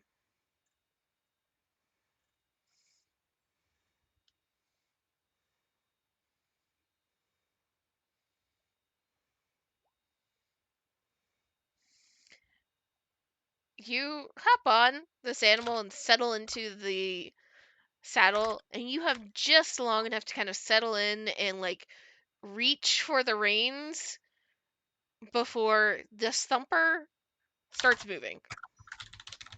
And at first it's this like big sideways movement of shifting in place, and it is unlike anything you have felt before.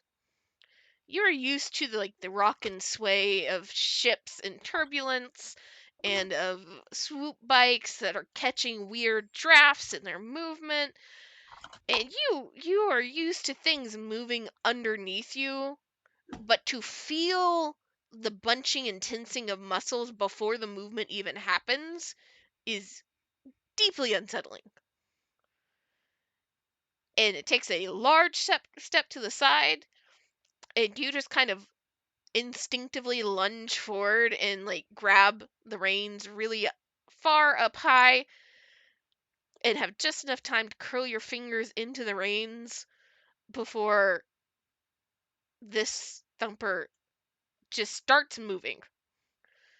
It's not a full-on run or gallop. It's barely more than a trot, but it is a very distinct and purposeful direction of movement. And you are on, but you're not quite sure how you are on.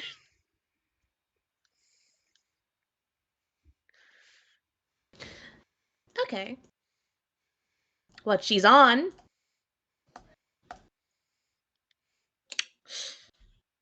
Okay, after the initial, like, oh shit, here we go. Tia solidifies her grip from the oh shit grip. She leans forward, and they're on like a little. Are they on like a track? Like, It's like a big circular kind of paddock that's lined okay. by a railing. So if you're wanting to just like essentially move in a almost a track-like manner, you can just start running them along the rails essentially. Okay. Once she gets used to the little slightly the capital T trot, um, she's going to like lean her body like forward a bit, and she's going to try to like I don't know tap her foot. I guess I don't. Yeah, that's Yeah, generally I how I you move. assume.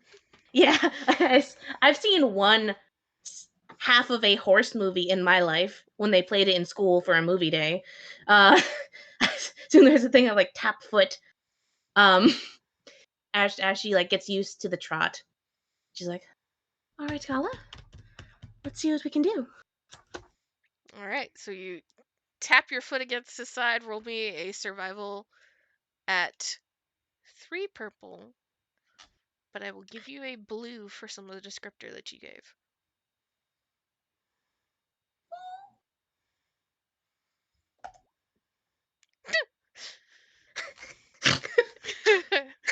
Remarkably consistent.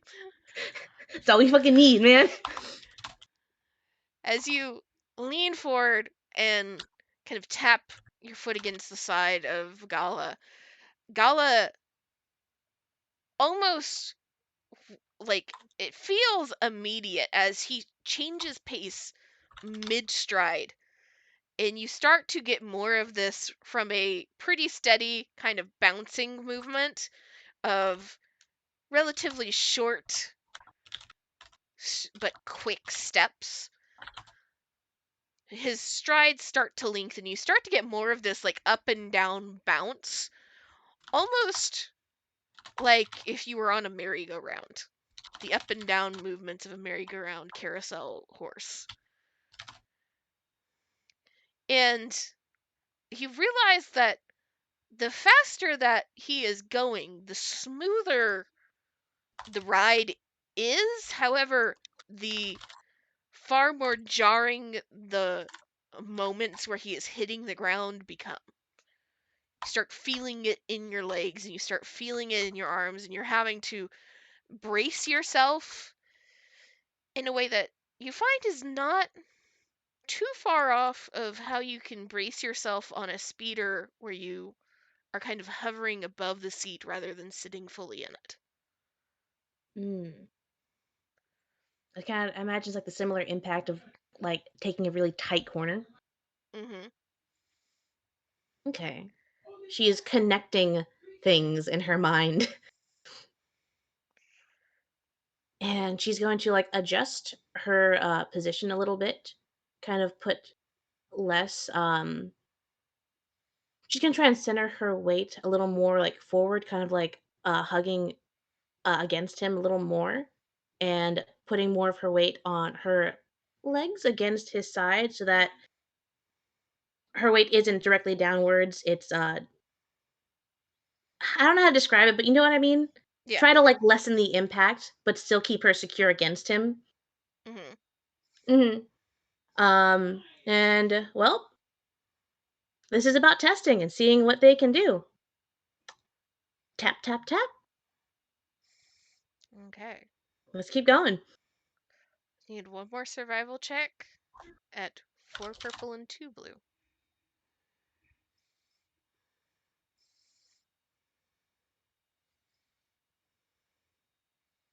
Okay. Holy shit! You got this.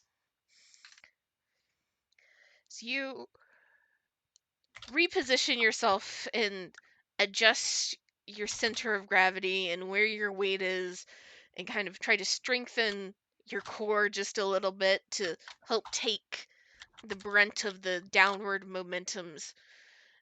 And then you tap Gala again. Gala finally breaks out into a full gallop for a creation thumper, which is that same almost springboarding movement that you saw from the one on the track proper.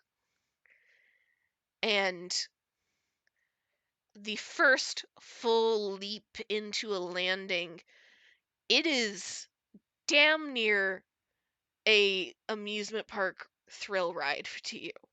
You feel the push up and the drag of gravity and then the fall back down as you probably go up and down a good 5-6 feet in the air, and you feel your stomach flip just a little bit, and as he lands with one leg and pushes off again, you feel it all come crashing down, and it's just hard enough that you feel yourself kind of get thrown, and you start to kind of lose your balance, lose your grip a little bit, and as he goes up and down again, you are forced into the saddle fully, and you are sitting so that when he lands the second time, you feel it through your entire body, and you kind of feel your teeth click together with the force. And you struggle to try and regain your balance again and shift back to that place that was starting to feel comfortable. And it takes a few minutes, but you're able to stay on the entire time. And you are able to find that place again. It's not perfect. You can feel, that tonight, after going through and trying to train with Gala, and then if you manage to actually do a race, your muscles are going to hurt in places you didn't even know you had muscles. You can feel the work and the strain of absorbing the impact and trying to clinch onto this creature that is responding to you remarkably well, but also has a mind of its own and is not perfectly responding to you all the time. But you do find yourself what you can assume to be a relatively nice medium for having just gotten on a living, breathing mount for the first time.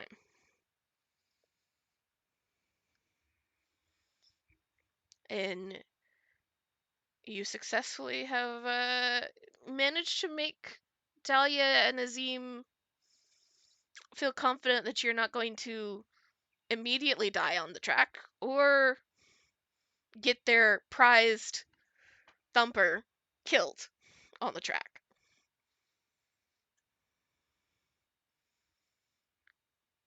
So,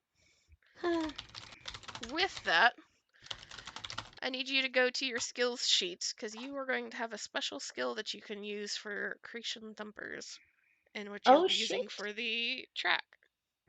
Oh shit. So you go to your skills and you add at the very bottom. Mhm. It is going to be based off of, let me check this, your agility. Yes. It is a combination of your agility and Gala's brawn. So let me find Gala's specific stats.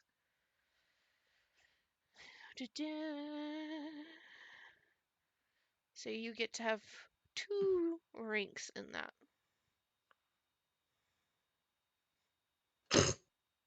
Bro, how is that the same stat as her fucking gun stat?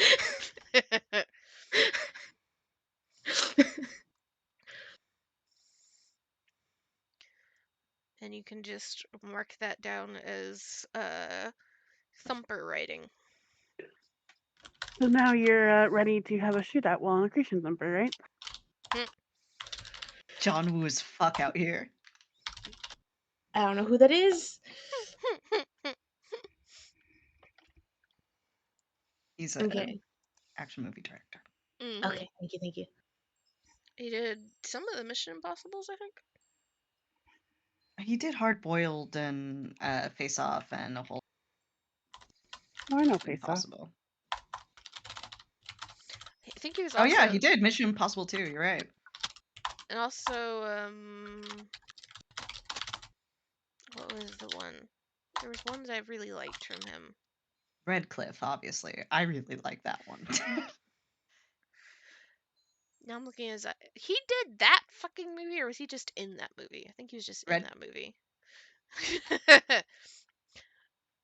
One of the things that first popped up for him was Chick Fight. It can't all be hits.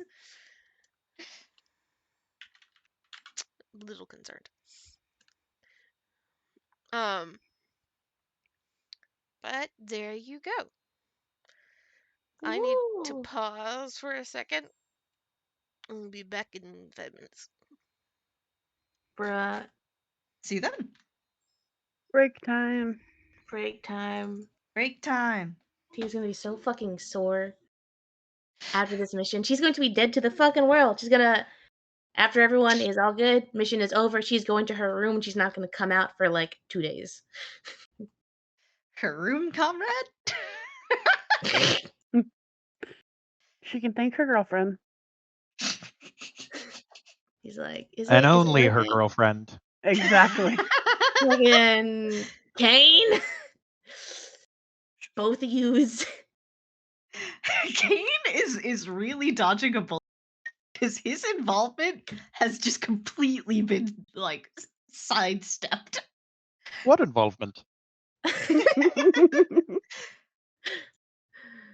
God, the fact that I know that you, Joe, thought of this first. No. My brother in Christ, the second the thumper racing was brought up, you DM'd me, hey, has Tia ever like mentioned to Kane that she did swoop bike racing? Like 5 seconds after. Called No, out. that doesn't sound like me. No, that's fucking crazy. Called out. Extremely Oh. called out.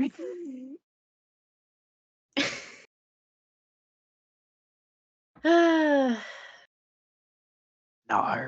Is it worth it? Probably not. If he's gonna be so happy, she's gonna be so grateful. You're getting Yeah, a what special skill. Isn't that cool?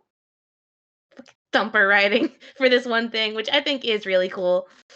However, it's just like, Jesus Christ. It's the same fucking it's because of Gala's strength, but it's so funny to me that the math checks out. It's 2 yellow, 2 green, the same as her ranged light.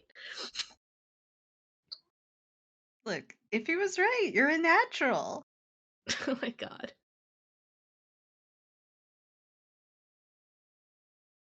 Is it worth it? To Tia, it is. But is it worth it? Probably not. You never know. You could use the skill again sometime during the campaign.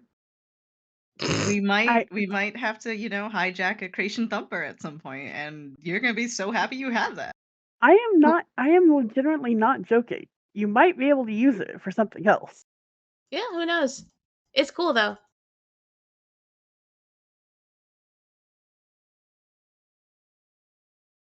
Mm-hmm. Go into another desert planet. Can only use animals, not bikes. Mm-hmm. No, I'm happy with it. I think it's really cool. It's just like, god damn, this is gonna be sore as fuck.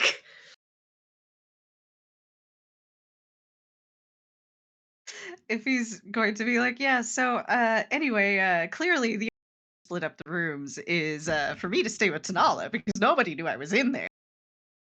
Tia's just gonna be like, yeah, sure, whatever. Whatever. Just let me get to sleep. I'm so tired. I am going to need 6 hours of sleep, which is a lot for me. Because she only sleeps for 5 hours.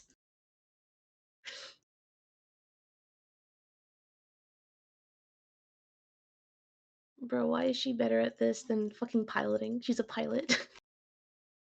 It's because she and Gala have a bond. You guys are drift compatible. Drift compatible, let's go. Man. Just gonna have a fucking coffee break, ask for tips and tricks, and how the fuck... Fucking...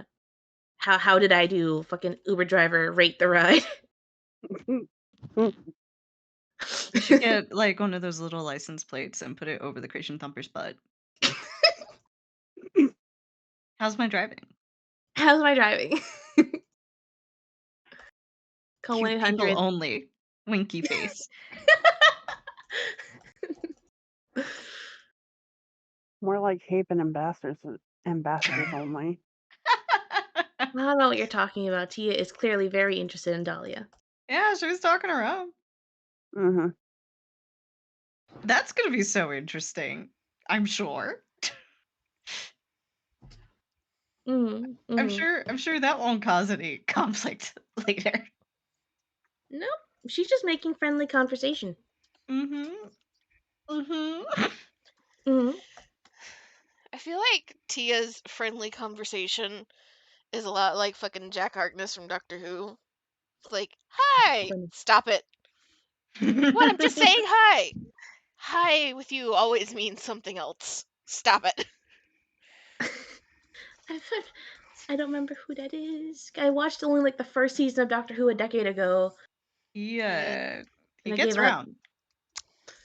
Jack Harkness is a fucking gift to humanity. But yes, Z, this He is really cool. he is the flirty pansexual of pansexuals who is Nice. able to go through space and time. So he is the true pansexual because he flirts with anything and everything. Hell yeah. No, Did she she- just makes friendly conversation. She gets to know people. That's it. But Z, Hmm.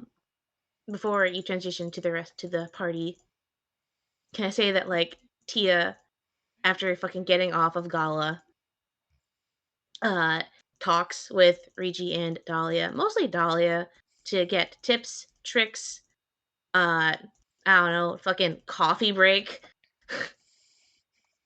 Sure, you're not gonna chit get chat. any. You're not gonna get any bonuses. No, just Sure. for flavor of like she spends like an hour or two fucking chit chatting, talking about the horse, not the horse. I keep imagining it's a kangaroo horse. It's just a fucking giant kangaroo. Um, Well, I mean, it kind of is a kangaroo horse. kangaroo horse course, the course.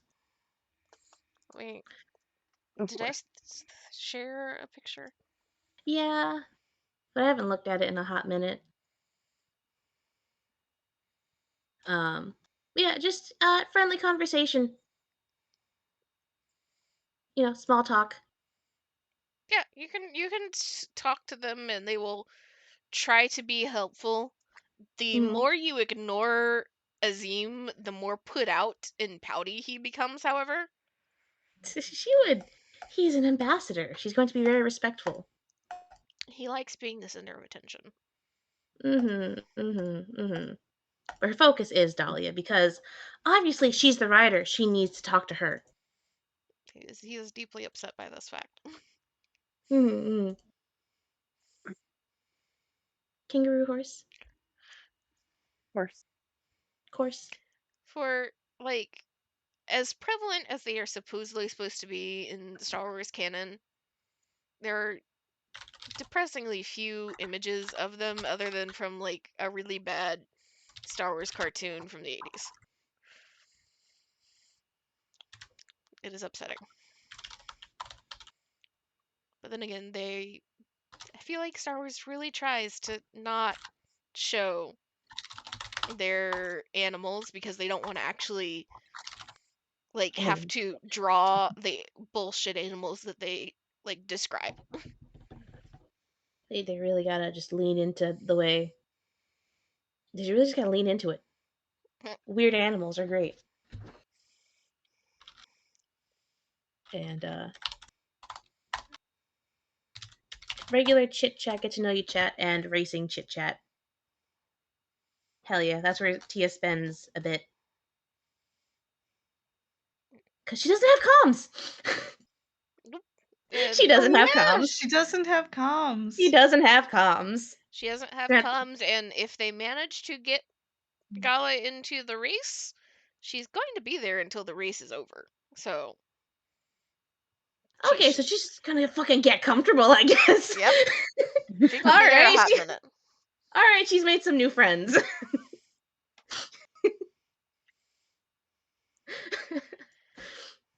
I don't know why I was still imagining she was about to leave. Like, no, she's got no comms, and if this works out, she's just gonna be there, huh? Yep. She's gonna fucking settle in. So we will swing the camera back around to Iffy, Kana, and Kane are going inside, yes? Yep. And Vialexa is... Are you just being shady as fuck, sitting like directly outside the casino, or are you trying to like find like an outdoor seating area across the street, or...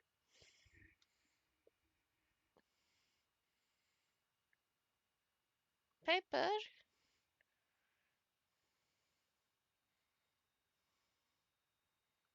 Seating area? Okay. You do manage to find like a little tiny like coffee shop.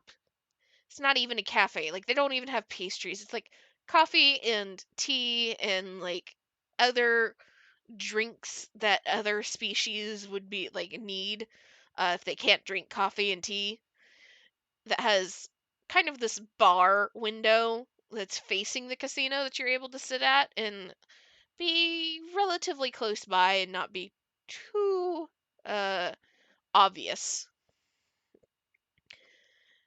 And Ify, Kane, and Kana, how are you going about going into the casino? Are you just walking in? Are you gonna go gamble a little bit until somebody grabs you? Are you gonna barge in and request Ranchi immediately? I feel like the tactical thing to didn't if he get a card? Yep. Mm-hmm. Well, yeah, if he did. In quotation marks. The other Iffy in iffy. quotes. Iffy. I'm assuming Kana would give that to Iffy. Yes. Iffy would give that to Iffy. I'm assuming it was like what on the, why does my mic keep cutting out? I'm assuming it was a room number on there.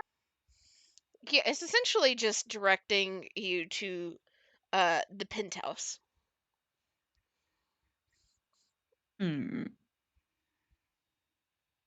I mean, I think we can head up there. I feel like if he is actually so focused on fixing this situation that she wouldn't gamble. Okay. So you head through the casino to the very back where the elevators are. And uh immediately outside the elevators are a couple of security guards that are kind of blocking people. So only those that have been invited to go to the rooms above or live or staying in the rooms above can go there. Because there is a hotel above the casino proper, but it is very tightly restricted as far as who gets to stay in the hotel. And one of the guards kind of steps forward and like blocks your way until one of you flash the card.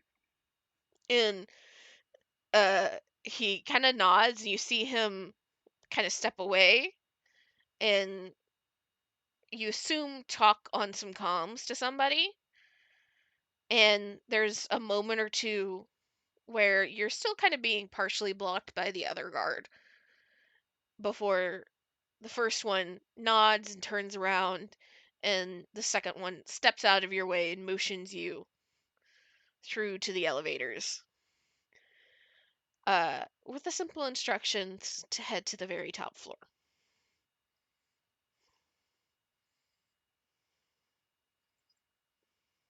Let's do it. Head to the very top floor.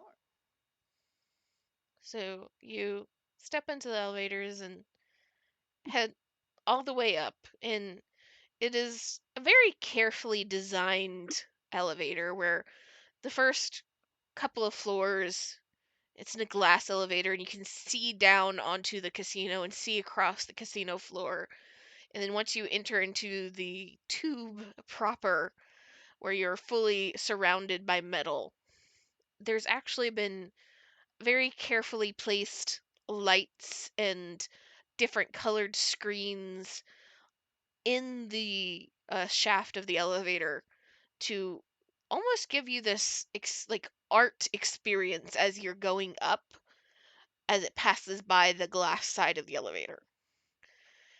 And when you reach the topmost floor, the shaft of the elevator has actually ended, and you are able to see out over the city through the glass for just a moment before the doors open into this pure white, pristine, clean lobby type area that has a couple of tables with plants and a couple of chairs and benches to sit on, and even a TV that seems to be at the moment cycling odds for the race tonight.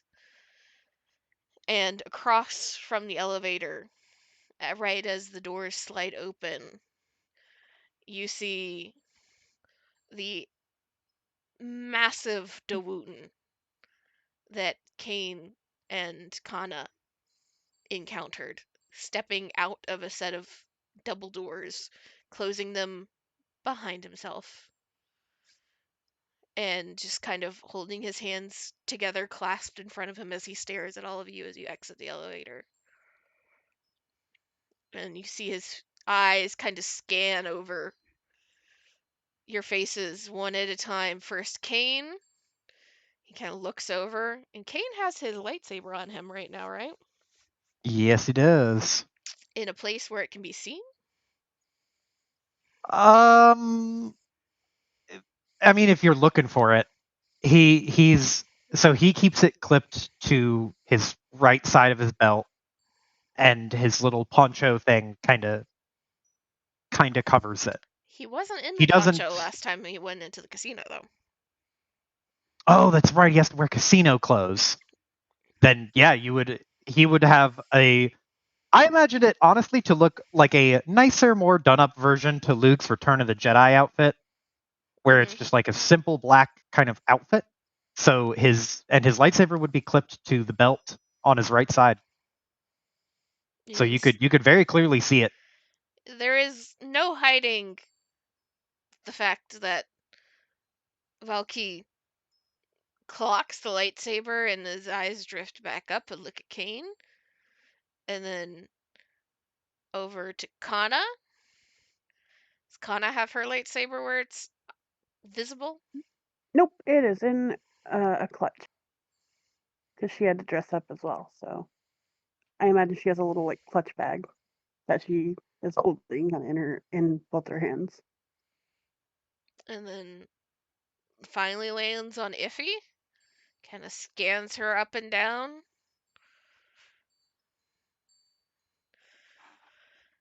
Iffy, as she's being scanned, give a very friendly grin and will hold out a hand for shaking. I don't believe we've met before, have we? I'm at the Janai of Hell. Can I ask you, Kira, to come into the same room as your microphone? What? Oh my god, I turned the fucking. You sound actually you're in the same room as your microphone. You're just incredibly small. Is this better? Yes, thank you, God. I'm so sorry. I'm so sorry. I was No, it trying was to really make it better. funny. Well, see, it's funny though Kira, because like you sounded really far away, but you didn't drop a single time. Yeah. yeah, you were very crisp, but like sounded something akin to like really just really far away. It sounded like the mic was like a story above you. I Perfectly I just crisp though. all I did was turn down the input volume, and now I turned it all the way up to 100. So it damn well better not drop anymore. As you hold out your hand and introduce yourself, Valky will reach out just a massive hand to the point where when he reaches out and takes your hand, like two of his fingers fill your entire hand. And there's a 1-2 shake, and you see just the arch of a brow as his eyes go from you to Kana, back to you. Oh, did you like that trick? It's a good one, right? Like, I'm sorry for fooling you. It's just, it's a little easier to get to know a place if I don't got so many eyes on me at the start. I hear you've got excellent service, though. And there's a moment where you can see him trying to decide how he wants to respond. before there is just a single nod. An interesting trick for sure. Ain't But it just? I gotta keep you on your toes. I'm just glad that the invitation got to who it is supposed to get to. As he says that, there's kind of this like side eye sent towards Kana, but there is no further comment or no further explanation or diving into it from Valky. And he kind of turns his attention towards Kane and very pointedly looks at the lightsaber again, then looks at Kane, meets his eyes. I do trust that you will keep that unignited. Kane just raises his eyebrows and will give him one firm nod. Keep a very level head, and he'll simply say, "I don't want to cause any trouble." There's just the slightest twitch of a smile on his face. That would be ill-advised. And he slowly turns and opens the doors for all three of you and kind of motions you inside. And as you step inside, you see the entire penthouse is not unlike the lobby outside. Walls, ceiling, floor, all made out of sleek white metal and plasteel, with all of the furniture inside upholstered in white or very muted kind of grays and greens and blues that are so pale, so muted that you almost don't notice that they are colored, even against the white backdrop of the couch and the chairs and the seats that they are in. And you see, even beyond the pure white interior of the penthouse, the most noticeable feature is on the opposite wall from the door. It is floor to ceiling all the way across, and you can only assume going into the other rooms, floor to ceiling, a massive window that is overlooking the track on the other side of the casino and the forest beyond. And as you look out that window, it is, actually make me perception rolls at 3 purple.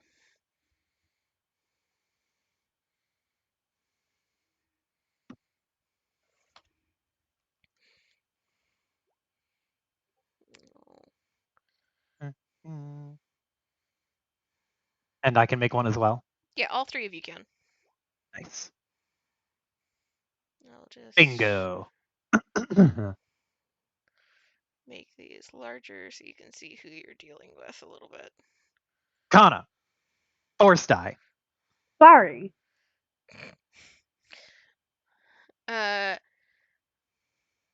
Appropriate. Kane and Kana, as you're looking out, you both have this very, like, it's pleasant, it's peaceful, it's calm. Iffy, you know that just by the setup,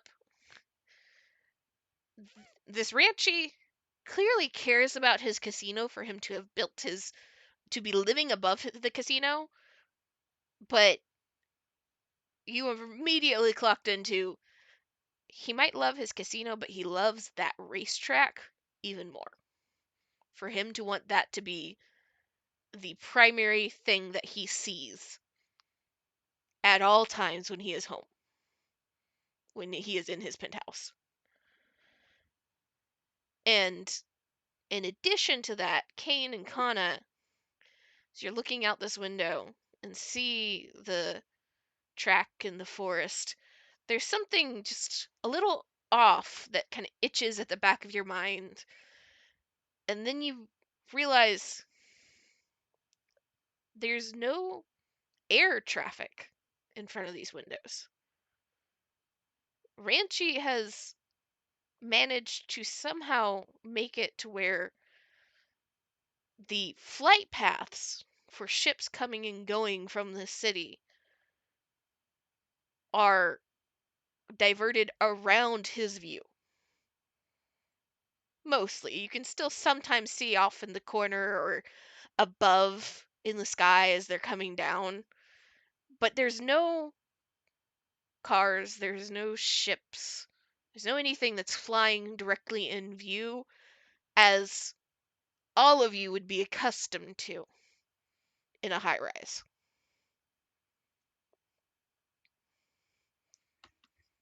And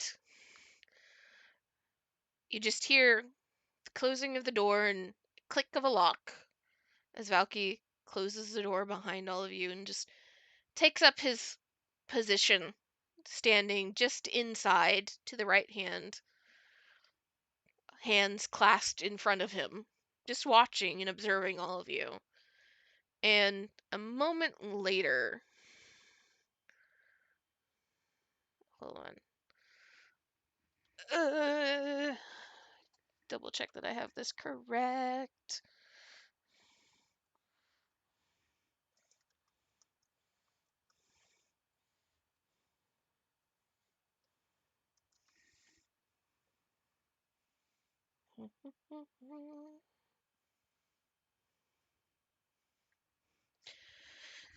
As you all are taking in this view and kind of looking around, getting a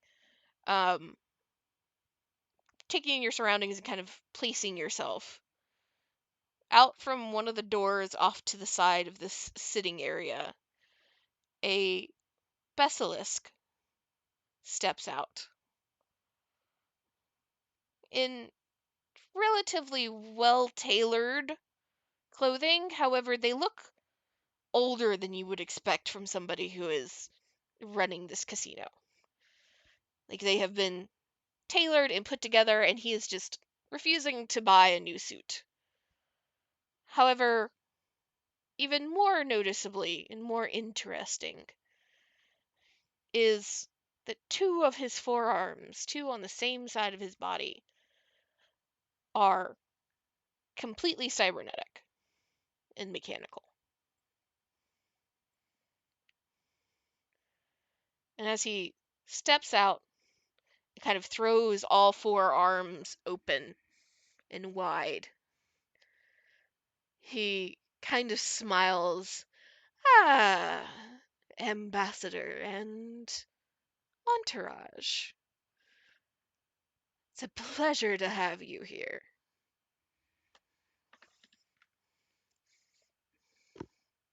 As he greets them, Iffy steps forward, very gracious, and she's actually pretty at home here. She genuinely likes this man's aesthetics, and as they were walking through, was pretty impressed.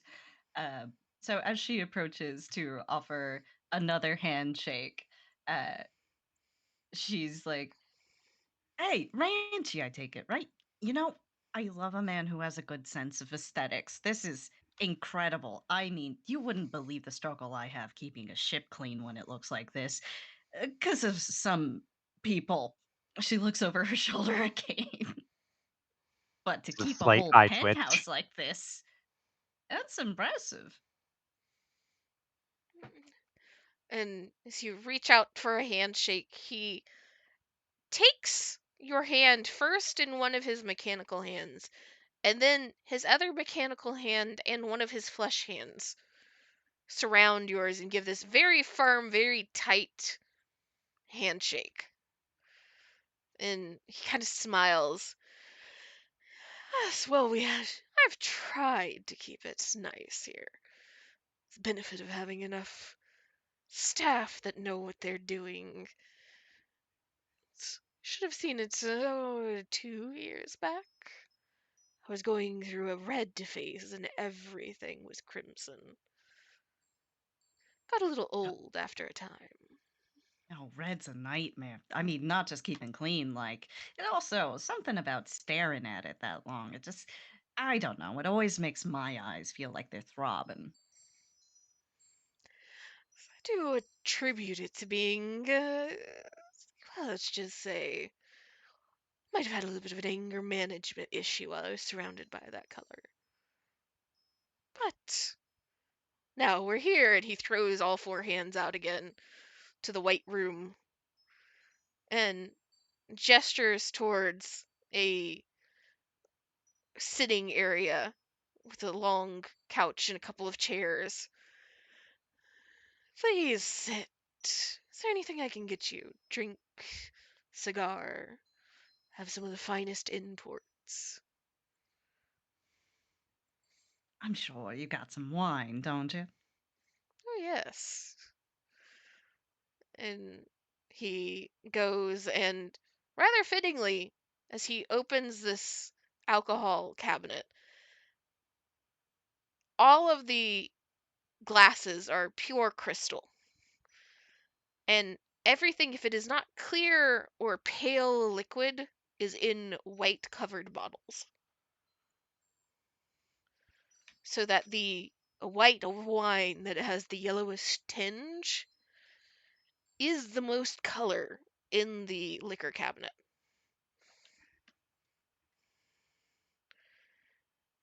And he starts to pour a glass of wine for you, Iffy, and looks towards Kana and Kane. Is there anything I can get for either of you? I am fine as is, thank you. I think it helps to keep my head clear. Same. Thank you for the offer, though. He nods, and see, he pours the wine for Iffy and then pours a good couple fingers worth of what you can only assume, if he has expensive taste, to be Corellian whiskey in another glass. And with a third hand, while he has a glass in each hand, reaches out and opens a white box, and inside pulls out a massive cigar and sticks it in his mouth as he walks back over and hands the wine to you, Iffy. Sits down across from where you've settled, kind of crosses one leg over the other. Tell me, what's brought you to my humble little abode here on the outskirts? Humble, humble. Let me tell you right now. I've seen fellas in Coruscant ain't got a lick of sense of taste. This is right. This right here is taste. I could have come here for the view alone. Oh, my pride and joy. Our planet is remarkable in what it offers naturally. And then manage to add a little bit of entertainment on top of that. The best thumper racing track on this side of the galaxy, if I do say so myself.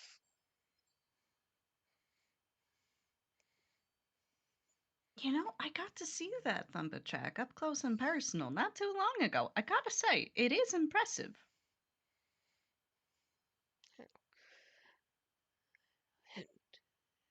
My pride and joy in some ways.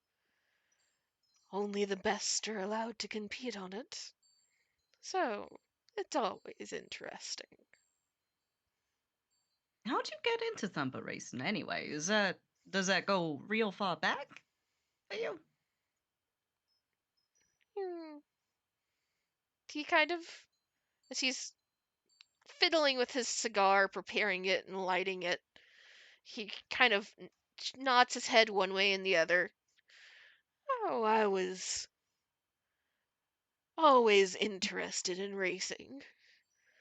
Tried my hand at swoop bikes as a young man.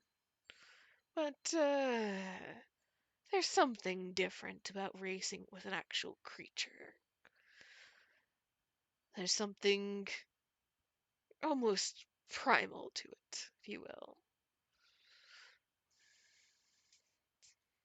I get what you mean. My father always used to tell me that people outside of the cluster relied too much on mechanical nonsense, and what it really came down to was just people out in nature. He used to say that was what made Hapes great. Well, one of the things that made Hapes great. Sounds like an interesting man. Shame that I doubt I'll meet him. If he just smiles right through it. Well, you know Hide the how pain they iffy. hide the pain iffy. It's very hide the pain iffy, but she's good at it. She's been doing this for years. This is her default expression. Oh It is a real shame, but you know what? I think you would have loved this. But you say only the finest get to compete here, right? How do you adjudicate that? You got like some sort of oversight board for that? Oh, only the best breeders with the best stock trace the lineage down through, see what the family has managed to, well, how they've managed to perform. If there's any other winners in their stock, if there's any winning in the background of the specific thumper in question.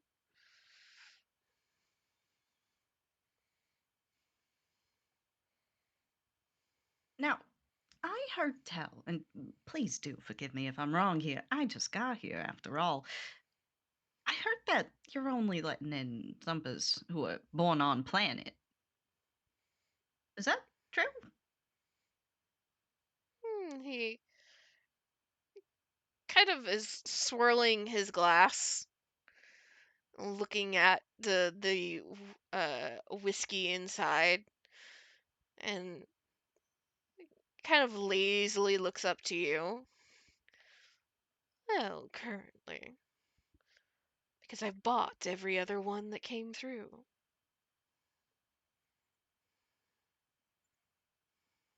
We love a little expansion in business, don't we? Eh? I like the way you think. Let's see. Ranchi, I had a thought. A little business proposal for you, if you would. He just kind of tilts his head. So, a real big percentage of the business here is not domestic. You're mostly dealing in hospitality, like, ain't that right? Something like, uh, if he's going to pick a number that would hopefully be accurate as a percentage here, what is that? Something like 82% of your economy, maybe more. Oh, in the ballpark. So, when people come here, they're only seeing what's the name of this planet? Bill Bringing. There Hmm. we go. Got there. They're only seeing Bill Bringing races, right? I had this thought to myself. I had this thought. Now, surely, I've seen Thracian Thumpers all over the place. There's got to be winners from all over the place then as a result. Don't you think that if you hosted some sort of winner takes all race featuring a whole bunch of different Thracian Thumpers, you'd be able to prove the superiority of yours and draw in the considerable gambling crowds from those planets? Because you and I both know, mm, once a space whale, always a space whale. Am I right? They're going to follow their favorites over here. And when they do, you'll be able to wine them, dine them, razzle, dazzle them.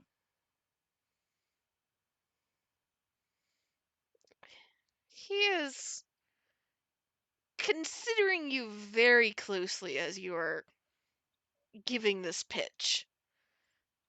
And it does not take much to see the shrewdness on his face. This is a man that is used to dealing in business, not unlike you have, you assume. And as you're trying to convince him, roll me a. Oh god, my eyes are going dry. I can't read.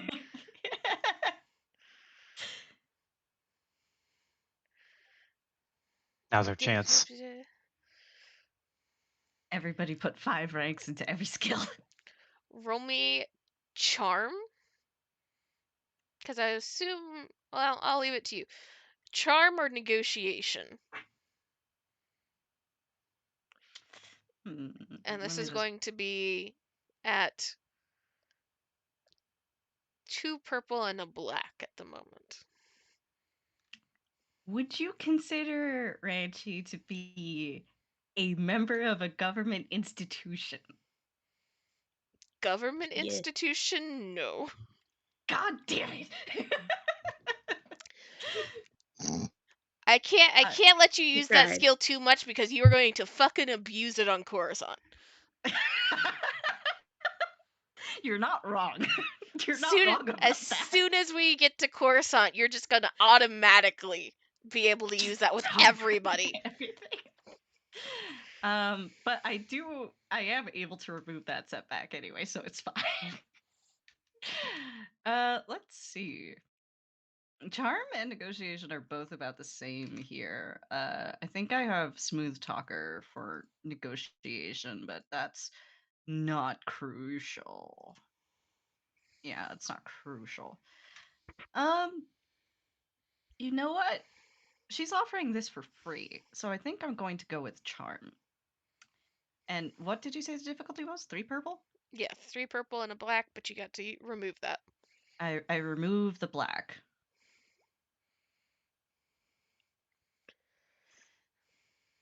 Okay. So as you're laying out this proposal, Granchi kind of is puffing on his cigar, as being as polite as he can manage to be. He's not blowing it in any of your general directions. And just this kind of, you're not sure if he is got a poker face that he has going, or if he is just kind of nonplussed by this proposal. And he kind of gives a little nod. Oh, the idea is not totally foreign to me. It does have its merits, I suppose. The downside, of course, is most of the people that have thumpers that would come are more trouble than they're worth. Oh yeah? You know, we got these stereotypes about girls who really like horses back home. Is this anything?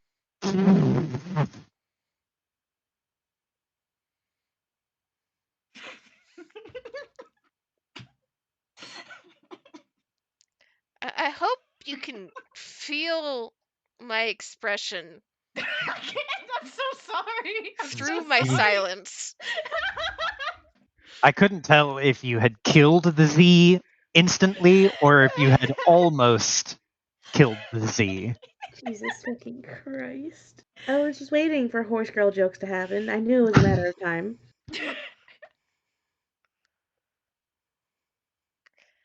See, I'm trapped between amusement and offense, and I'm not sure which way to go. You ever seen the movie Horse Girls? It's real good. As a horse girl who first job was working at horse stables. I I knew that, see. The way you were talking about that thumper, I was like, this is a horse girl. Mm.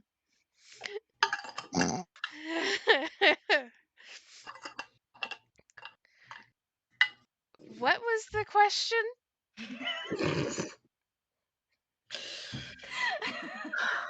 question was, why do I feel like I just got called up to like read a note I was passing out loud?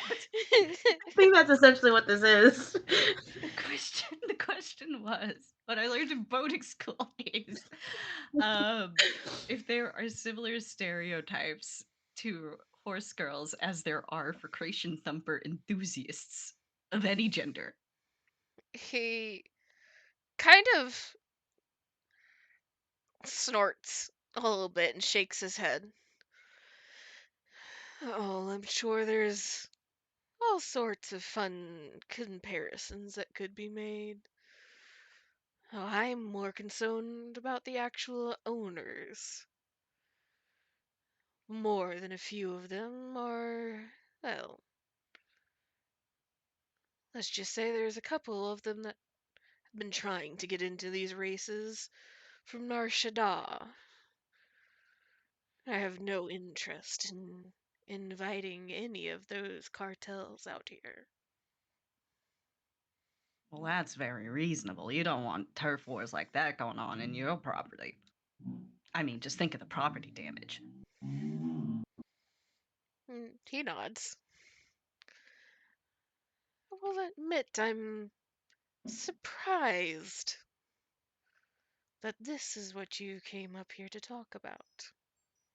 Oh, no, it ain't what I came up here to talk about. This is for free. I usually charge for business advice like this, actually.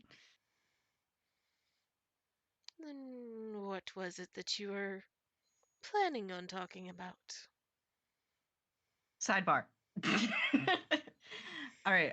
Do we want to ask him about? I believe that Rigi had something else he was asking about, whether it had to deal with like transportation, if I'm not mistaken. But we're here for the Bacta. Yeah. What do we want to ask about? Do we want to ask about the Bacta? Well, that's the freebie. I feel like there's probably something else, but I can't fucking think of what else we could ask about that wouldn't put us at this weird information disadvantage where we give up that we don't know something. Because I don't like this person being aware of any potential weakness we may have. All right. So do we want to try and ask if he knows where we can acquire some Bacta? That would be good. That could work. Kind of like, hey, do you happen to know a guy who knows a guy who might have some of that good juice? The real good juice. I'm trying to remember exactly what the info we got from Lissy was, because wasn't one of the things was the doctor, but Ranchi was a completely separate lead, wasn't it?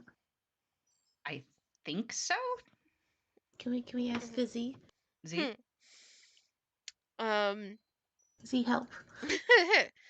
The name that came specifically from Lissy was Lily Kai. Oh. That you knew had some connection to Ranchi. But you didn't get a whole lot more than that. As Lissy knew that the doctor had information and had worked with the doctor for a while, this was more of like a hot tip that she had a feeling about. So we accidentally jumped over that tip, is what I'm understanding. You guys have not found Lily Kai as of this moment. Yeah. All right. So how do we want to handle this then? Do we just focus on Regi's thing then, or do we ask him? If you'd I may. like, I will throw this out there because I am gonna call it here very shortly. I If figured. you guys want to have 2 weeks to kind of stew on it and make more specific decisions, you can. Or Yes. okay, Yeah. All right, we'll accept that offer. so Drive a hard bargain. we'll call it here. Mhm. First up when we start next session, via Alexa, you're gonna have some fun shit.